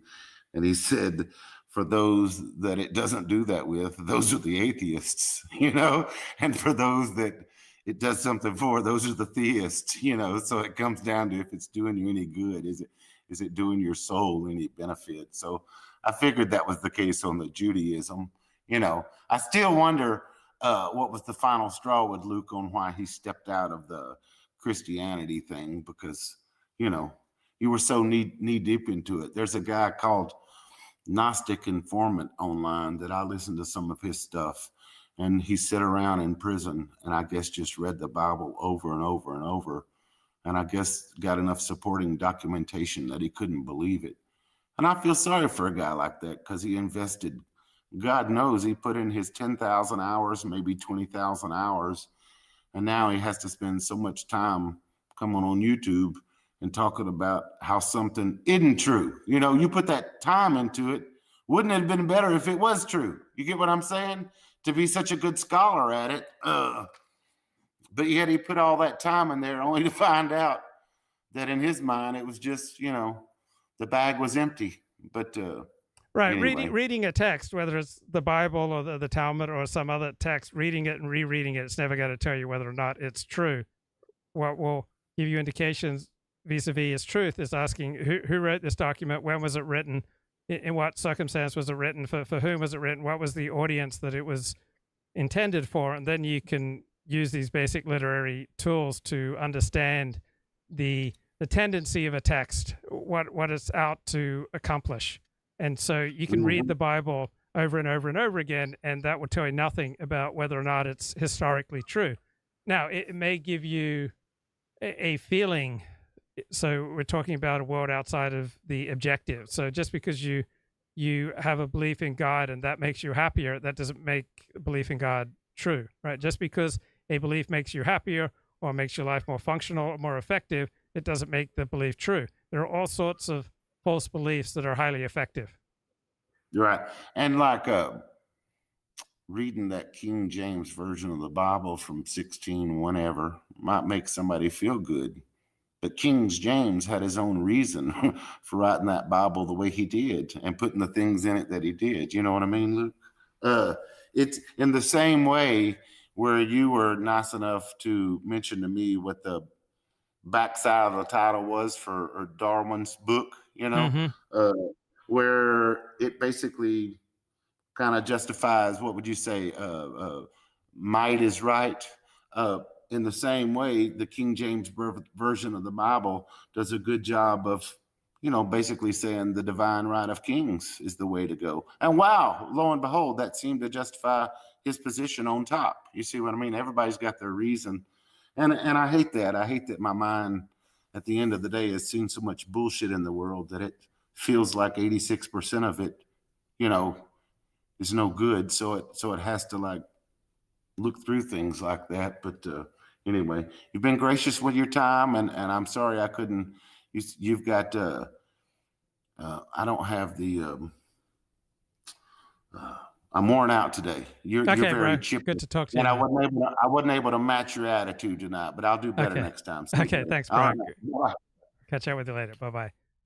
All right, so this is one of the ridiculous things that Richard Hanania has tweeted. He's just such a silly man, highly educated, right? He's got a PhD in political science. He's got a law degree, but here he's tweeting June 7, 2024. And he quotes a question to Joe Biden. Will you accept the jury's outcome with regard to Hunter Biden, no matter what it is? Joe Biden, yes. Have you ruled out a pardon for your son? Biden, yes. And this is Richard Hanania's commentary. Imagine what Trump would be saying if Don Jr. was getting prosecuted while he was in office. Denying party differences in respect for democratic institutions is becoming as absurd as denying racial crime differences. Speaking of absurd, that would be an excellent descriptor for about half of the commentary that Richard Hanania puts out there. He's just so frequently a silly, silly man who occasionally says something insightful. Lying about pardoning Hunter was the last straw for Chuck Todd. Chuck Todd didn't say diddly when Biden made the American people broke. He only had enough when Biden made a liar out of him. So where does the Democratic Party go now? Clinton's been Me Too'd. Barack's in hiding. Biden's Jimmy Carter. So what's next? Well, there's a struggle for the soul of the Democratic Party, and no one knows what to do. Writer Francis Buckley is asking how Democrats can pull the plug from the corrupt ruling class and reconnect with real Americans. He says this: the party would have to abandon the conceit that their opponents are either bigots or stupid. And they'd have to do so without adopting the socialist agenda of a Senator Sanders. They'd have to wean themselves from the serotonin rush that comes from thinking that they're the anointed ones, rejected by the voters. They'd have to give up on the idea that they alone defend democracy. They'd have to say goodbye to the haters in the party. Let's bring in Dan Turrentine, former Democrat, advisor and co-host of the morning meeting, which we enjoyed greatly during this election season. All right, Dan, how are Democrats feeling after this pardon that was just decided? They're not feeling good, Jesse. When you have both Stephen A. Smith and Jon Stewart going after you, you definitely have a problem. And I think, unfortunately, this was the capstone to what's been 2 years of political failure on the part of Joe Biden as the political leader of our party. You know, Democrats have believed now for the last almost 9 years since Trump rose in two bedrock principles. One is that no man is above the law, and two, that the institutions of this country and the people that work for them are good and honorable. And Joe Biden just kneecapped right out from under us both of those principles. And now, you know, no doubt that Donald Trump will likely issue pardons to friends and others. He'll say, hey, those people were convicted and attacked because of me, because they support me. And he's probably going to do some reforms to the Department of Justice and the FBI, and Democrats are going to scream, you know, what are you doing? And he's going to say, even Joe Biden thinks that those institutions are corrupt, the people there are corrupt, and this is all politics. And it puts the Democratic Party basically in handcuffs as it gets ready to deal with Donald Trump. You said this was a capstone to, I don't know if you said a failed presidency, but the last 2 words have been bad last 2 years. Are you a Biden Democrat? Would you go like this if I asked? I am a proud Democrat. I think the party has a real problem here as it heads into the future, and that is it is not seen as authentic or trustful. Okay, so that's a no. That's a big no. Do you know any Biden Democrats? Like, I just invited the entire country, if you're a Biden Democrat, come on the show and defend this guy. It's getting harder and harder to find. I mean, look at all the Senate candidates up in 2026 that are saying things. You know, the grassroots are upset. It's hard to find anybody because they feel like going back to last year when everyone saw Joe Biden declining his mental acuity, and they were told. Okay, that was Dan Turrentine from the morning show with Mark Halperin. Right, interesting question in the chat. Luke, can you go over your own personal experience with the God of Judaism, how that differs from your experience of God when you're a Christian? What is your religious life and perception of God? So I took the truth of Christianity for granted when I was a kid because I grew up the son of a Seventh-day Adventist theologian and Christian evangelist, and all my friends were Seventh-day Adventists. So it probably wasn't until I was about 18 that I became open to an atheist perspective. But I didn't have a vital spiritual experience very often with God. I mean, sometimes if there was particular music or a particularly effective speaker, I didn't care for my father's preaching. So occasionally I'd have intimations of the divine growing up as a Seventh-day Adventist, but overall, not much of a direct personal experience with God. Religion, growing up as a Seventh-day Adventist, it was just, I took it for granted that it was the divine path, that it was the closest reflection of God's will that we've had. It was the most direct form of divine revelation to this earth. And then my father got tossed out of the Seventh-day Adventist church ministry. And so when my community changed, right, when the people around me changed, then the way I thought about God and religion changed, right? The people who are around me have a profound effect on me. Judaism recognizes this. That's why it says, don't separate yourself from the community. So I am profoundly affected by the people around me. Most of my closest friends in Los Angeles since 1994 have been Orthodox Jews. I spend most of my spare time when I'm socializing with other Orthodox Jews. So that's the community that has the most effect on me. But I haven't had much direct experience with God, even within Judaism. So when I was raised a Christian, all right, I understood I was leading a religious life. That is not my primary way of understanding my walk in Orthodox Judaism. It doesn't feel like a religious life. That it feels much more like an ancient tribal national walk that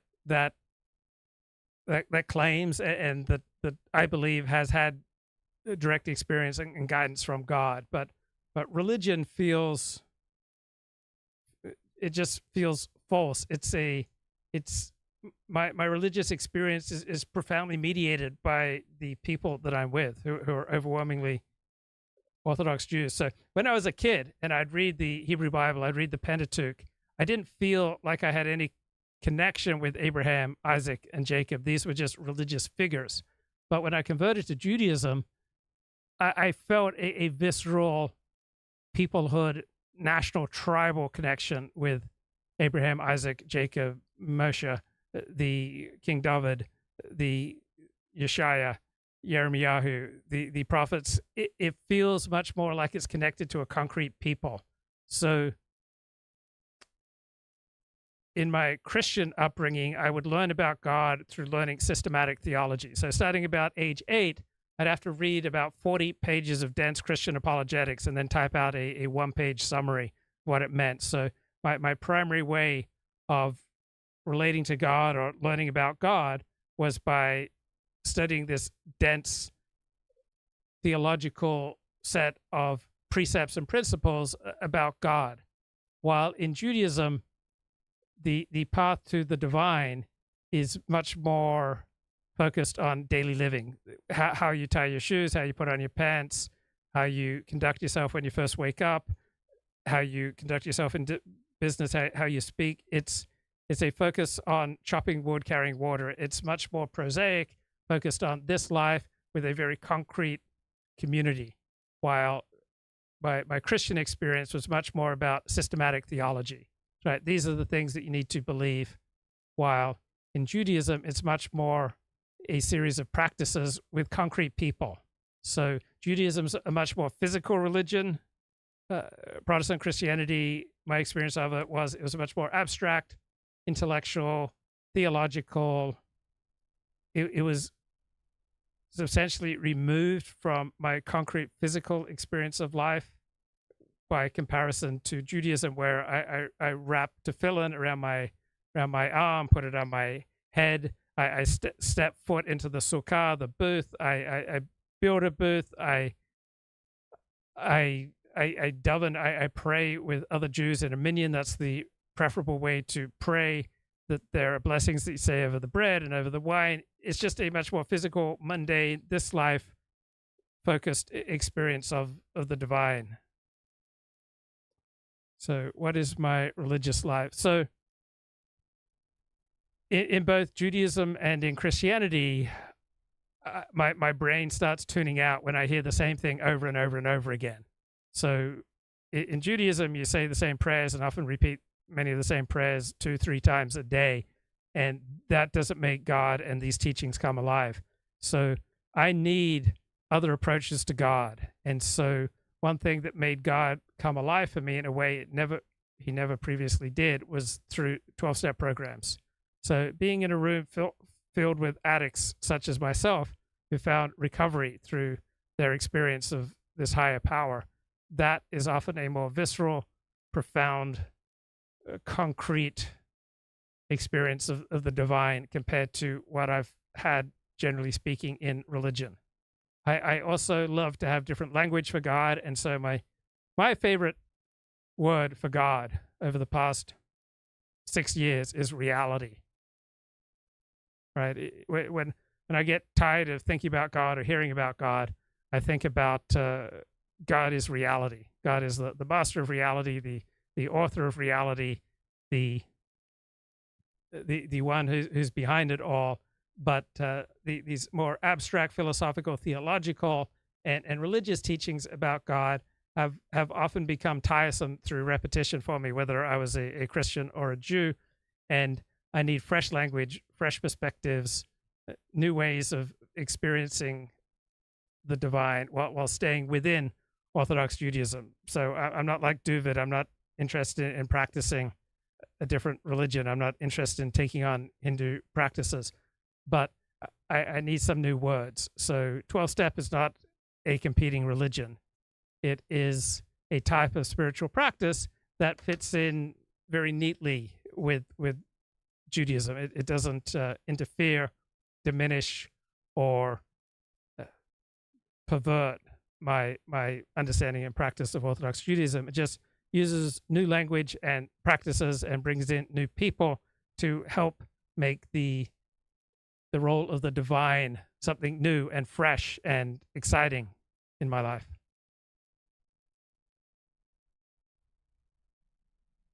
So I have to keep coming back to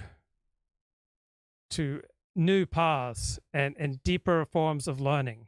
So a great rabbi who can expound Torah in a way I haven't heard before, that can make me come alive. Because just hearing the same old thing on a regular basis, that does not help me come alive.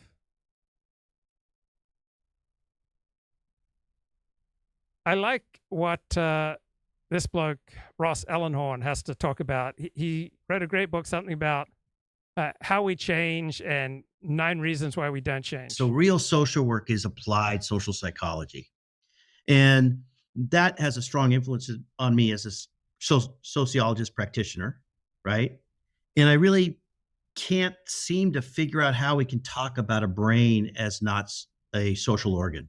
And so the stuff that you're describing is kind of... Right. I don't fully respect or appreciate the liberal left Enlightenment view of the brain as something that can compose a buffered identity that can just figure out right and wrong, meaning, purpose, and direction in life in and of itself. To me, the brain only works in conjunction with connection with other people. Kind of out of the mainstream that I talk about. It actually comes from a bewilderment about the other group who acts as if our experiences are skull-bound and something that are just individual. I can't quite figure that out. I can't figure out how we can think about people that way, because we are the most gregarious animal. In other words, we are the most social animal. We depend less on instinct than any other animal, and more on collaboration and cooperation than any other animal.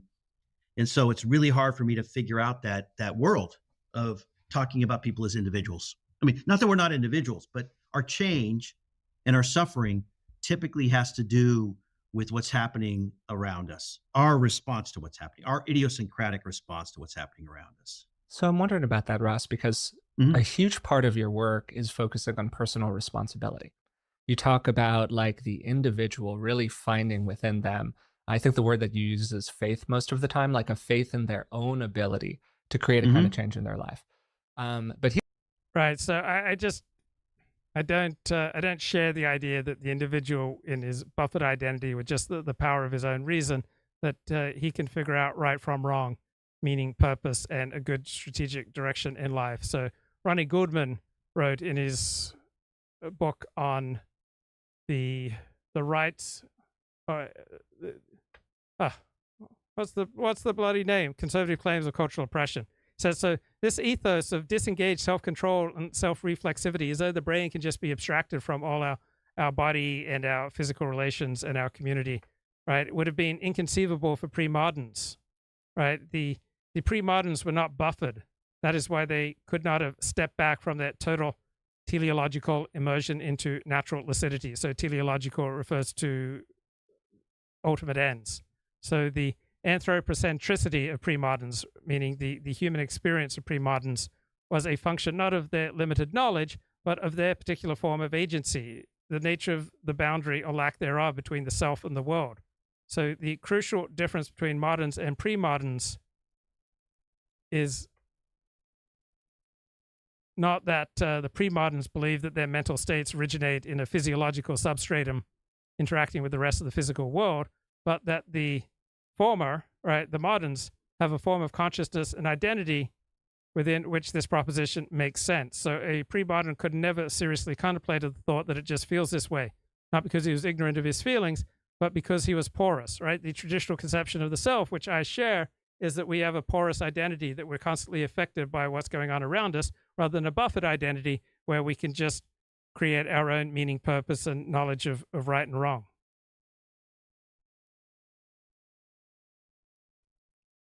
So you'll see that there is a certain physicality that goes along with different political orientations, right? There seem to be certain physical manifestations of both the elite point of view and then the counter-elite Tucker Carlson point of view. I can't think of any elite commentator who makes Tucker Carlson's dramatic physical facial gestures, right? I think we can often detect someone's worldview just by looking at them and how they're conducting themselves. Tucker was once a card-carrying member of the elite, then he became a populist. I wonder if his facial expressions changed as his politics changed, right? Tucker Carlson today presents himself quite differently from Tucker of the 2000s. He no longer wears a bow tie. He's much more dramatic now. He's much more in the moment. He seems to have a much more visceral presentation. He's much less mannered. Here, just in what you kind of first said, you're really situating it contextually and socially and interdependently. And so I'm wondering how you square that circle. Right. That's a really great question. I mean, it's not as if I don't think that we don't have our own traits and our own strengths, but our attainment of those things always have to do with what's happening to us socially. You build a sense of what's called self-efficacy. Self-efficacy, the other term for that is self-belief, which is very similar to faith. You don't build that anywhere but accomplishing things, which means that you're doing it in the world. You don't build self-efficacy by thinking about self-efficacy. You build it through action, through actually getting competent at something. Mental health system has all of these conversations about life skills, about training people about life skills. I don't think that the people I work with, at least, have problems with life skills. I think they have problems with being afraid of applying those skills. With the struggle over who am I in the world if I can actually make this happen. I think most people can figure out how to clean an apartment, sign a check. I mean, not that we do sign checks anymore, but anything like that. I don't think that we have to learn life skills. What we have to learn is having some faith in ourselves, because every social interaction has the potential for some sort of failure or disagreement or discomfort that we now have to deal with. And that means having some faith in ourselves, but that's developed through social things, through making something happen in the world. And through like those kinds of positive interactions with other people. So one of the misconceptions about 12-step work is that you can never trust yourself, that you're always recovering, that you're always an idiot. And it's not true, right? The 12-step conception, as I understand it, is not that God manages your life, right? You manage your life, but you use God and higher power as direction to point your life somewhere, but you're always going to be running your life, right? God doesn't run your life. I don't believe that. Whether you're religious or spiritual or in 12-step, the notion that God runs your life is absurd. You run your life, and you can choose to reach out to the divine, to the transcendent, to the real, or you can choose not to. But in the end, you have to be behind the wheel of your life. People where you're getting that kind of feedback and That's you're right, getting yeah. encouragement from them. Yeah, totally. Right. The other thing is there's a theory in social psychology called threat appraisal theory. And it basically says that a challenge is something difficult in front of you. A threat is something difficult in front of you where you don't feel like you have the resources to meet that challenge. Mm-hmm. So you're walking in your shorts and a t-shirt, a snowstorm hits, that's a threat. You put on a jacket, it's a challenge, right? And there are social resources that make us feel as if we've got that jacket on. So one is social support. So Ross Ellenhorn's book does an excellent rundown of the reasons we don't change. It's a profound book. Another profound writer is Musa Al-Ghabi. He's got an essay on Substack. Smart people are especially prone to tribalism, virtue signaling, and self-deception.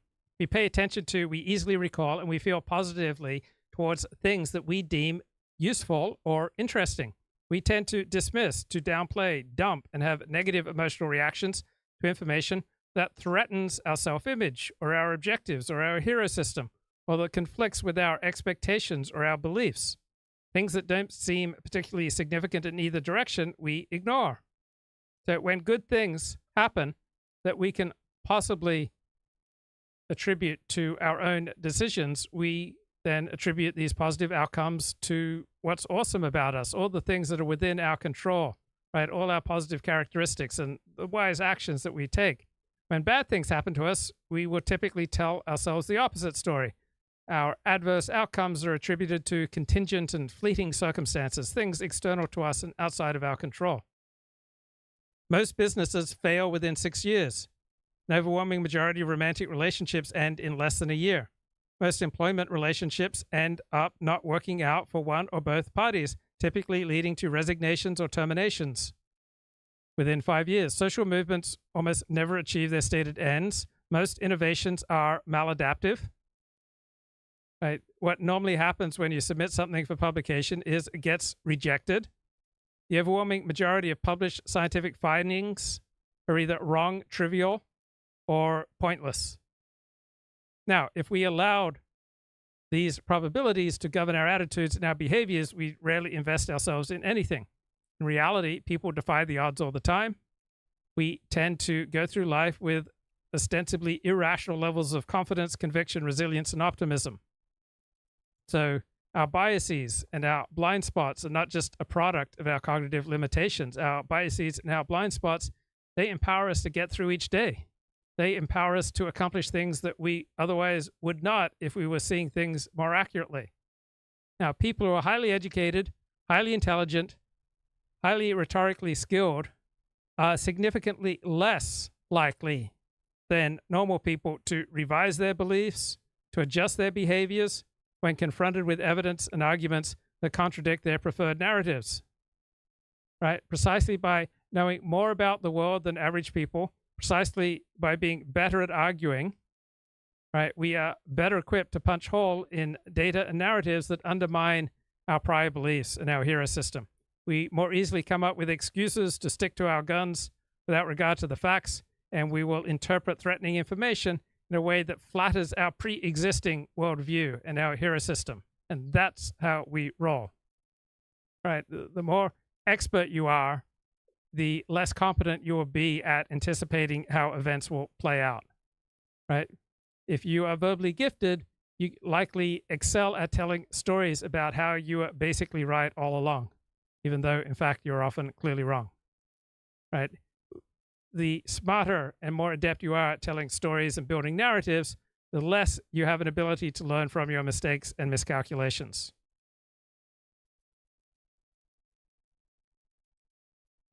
So people will tend to grow more politically polarized on contentious topics as their knowledge, their numeracy, their reflectiveness, and their learning increases. The more they try to think actively in open-minded ways, the more people will become polarized. Right? So our cognitive powers and our perceptual systems are not primarily oriented towards objective truth. They are primarily oriented towards our survival. Right? We evolved to survive. We didn't evolve to embrace truth.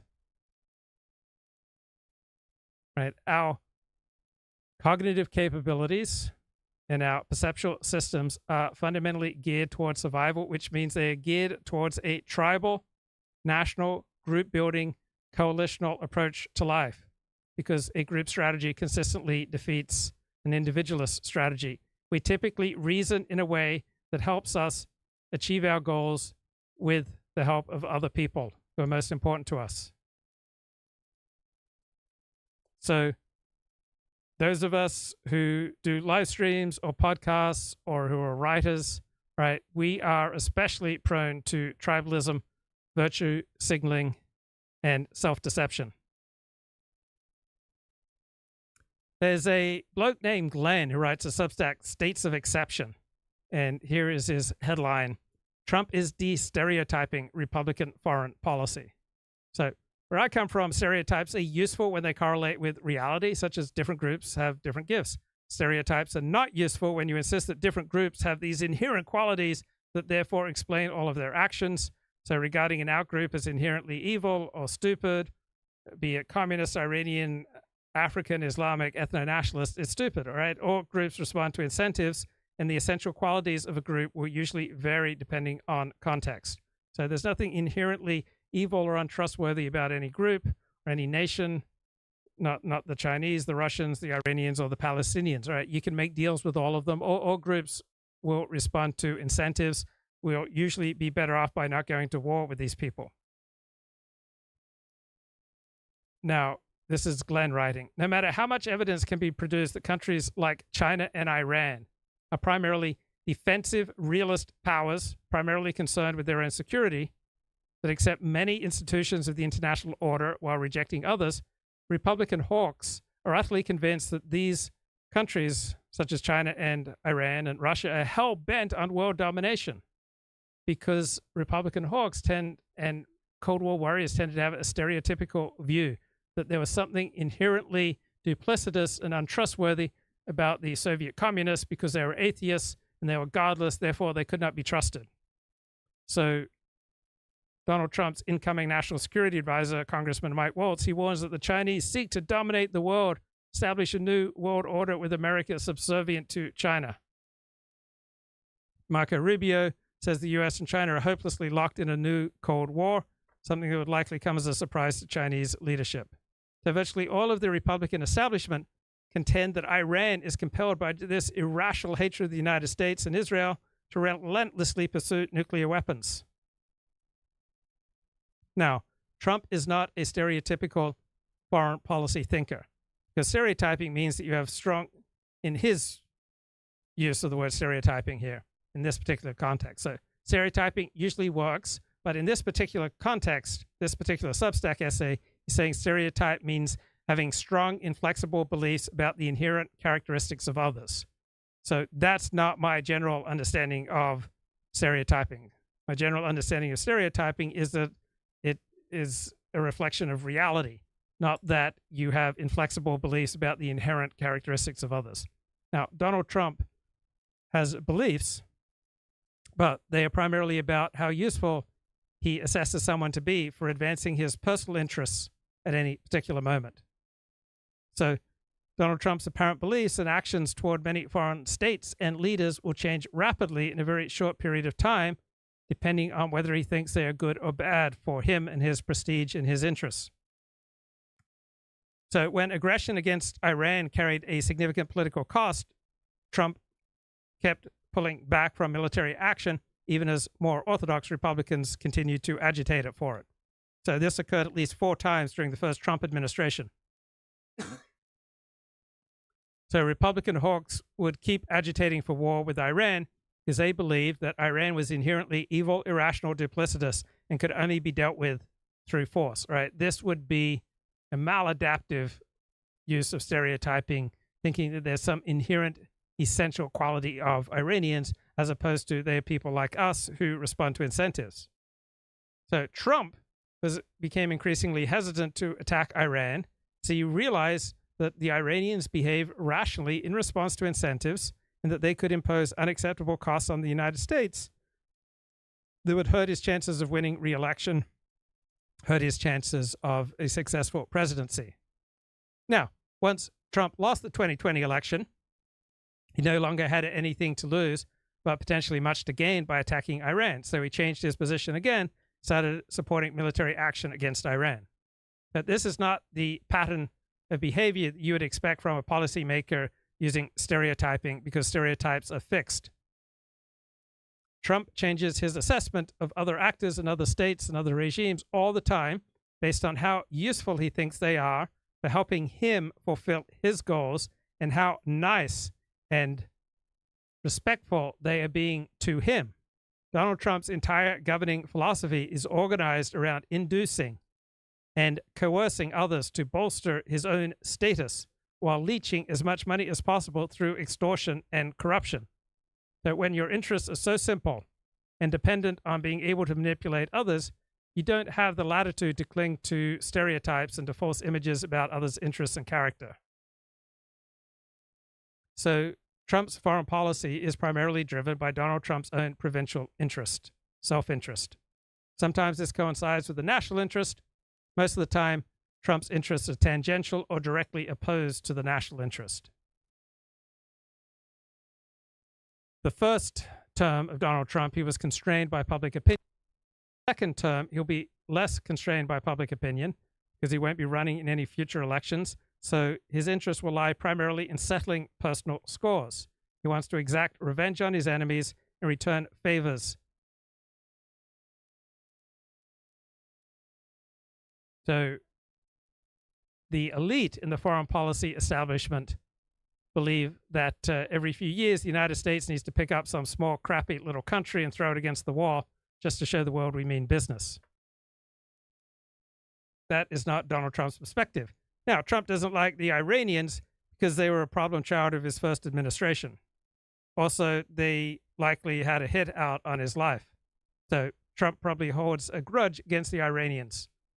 So what this means is, well, if Trump does opt for military action against Iran, right, and if he does live out the decades-long Republican fantasy of bombing Iran, we can rest assured that the bombs will have been dropped by a non-stereotyper.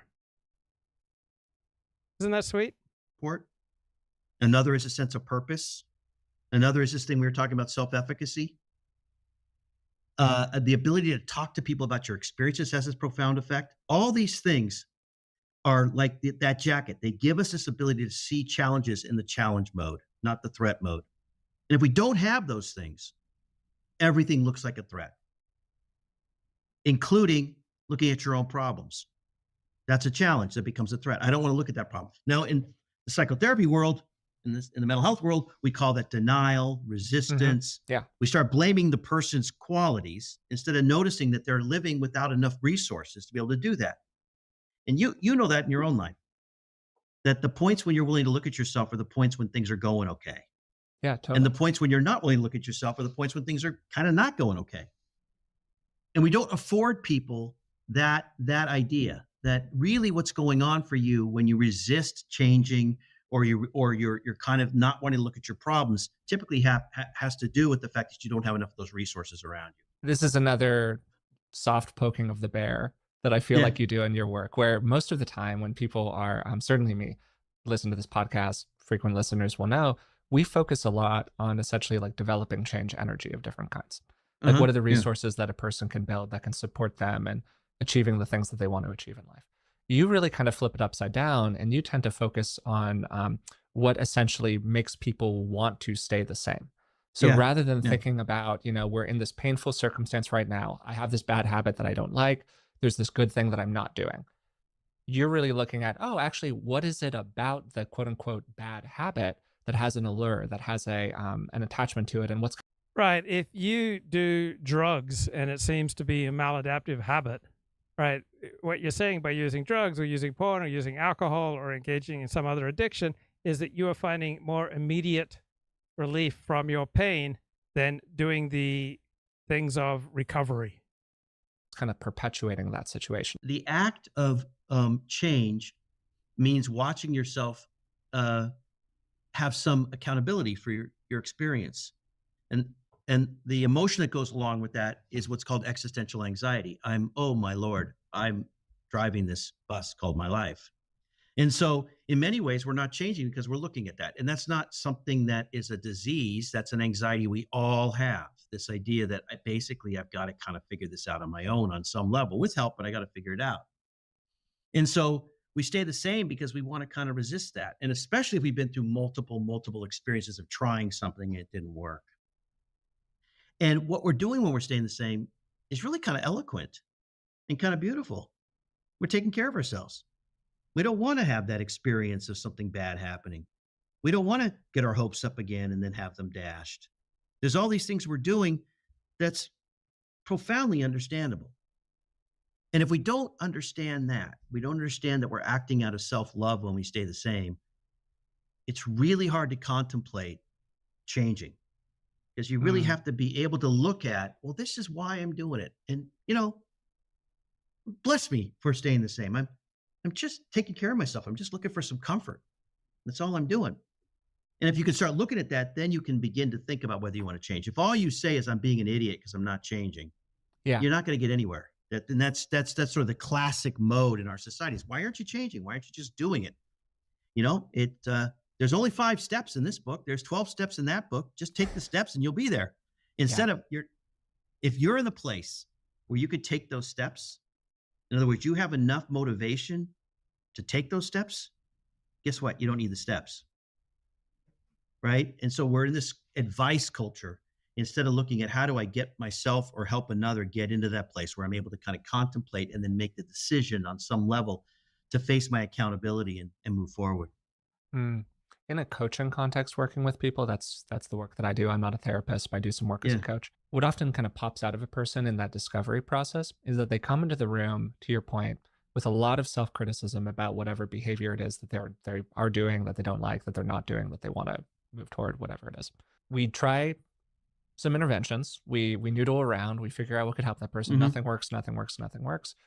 What usually pops out at some point is that they discover that they actually like what they're currently doing. That they like the smoking, that they like the drinking, that they like the getting into the arguments with, that they like scrolling through their ex's Instagram feed to see what they're up to. And when we can identify that kind of feeling of like, oh, I actually like that, then I'm like, great, tell me what you like about it. And we can kind of investigate that. In a weird way, it becomes almost like a person who was sort of fractured, like they had these 2 different parts that were at war. the work kind of calms down and they can experience themselves as like a whole individual. And then from that stance, they can make a lot of progress with stuff. At least that's my experience with it. Well, that's exactly right. And what you're describing there, it's a little different than it's slightly different than what I'm saying in the book, which is it's not just the behavior again, it's the staying the same part that's comforting, just keeping things the way they are, independent of the behavior. Yeah. But totally. What you're describing is basically the roots of what's called motivational interviewing. So motivational interviewing is really about a non-judgmental approach to help a person get to the place where they can contemplate. And you can't get a person to contemplate if you don't help them appreciate why doing the behavior is something they're actually enjoying. And is in a sense good for them. It gets them through the day or whatever. That if it's just the secret that they like it and it's not told, it just stays that secret and it stays shameful instead of, no, this is you doing something to look after yourself. And what that also means is you're speaking to the part of them that's going to help them change. The same part of them that's going to help them change is the part of them that's keeping them the same, which is the part of them that's looking out for them, that's trying to make sure they're okay. You know, and all change has to do not with looking at the problem, but looking at what is the courage and what is the power within the person to make it happen. You can't have a conversation about this is just a problem you have or a brokenness in you that you got to fix. It's got to be, where can we find the places where you're already working on it? So I'd love to spend kind of a minute. All right, Ross Ellenhorn, you will read him and listen to him to your benefit.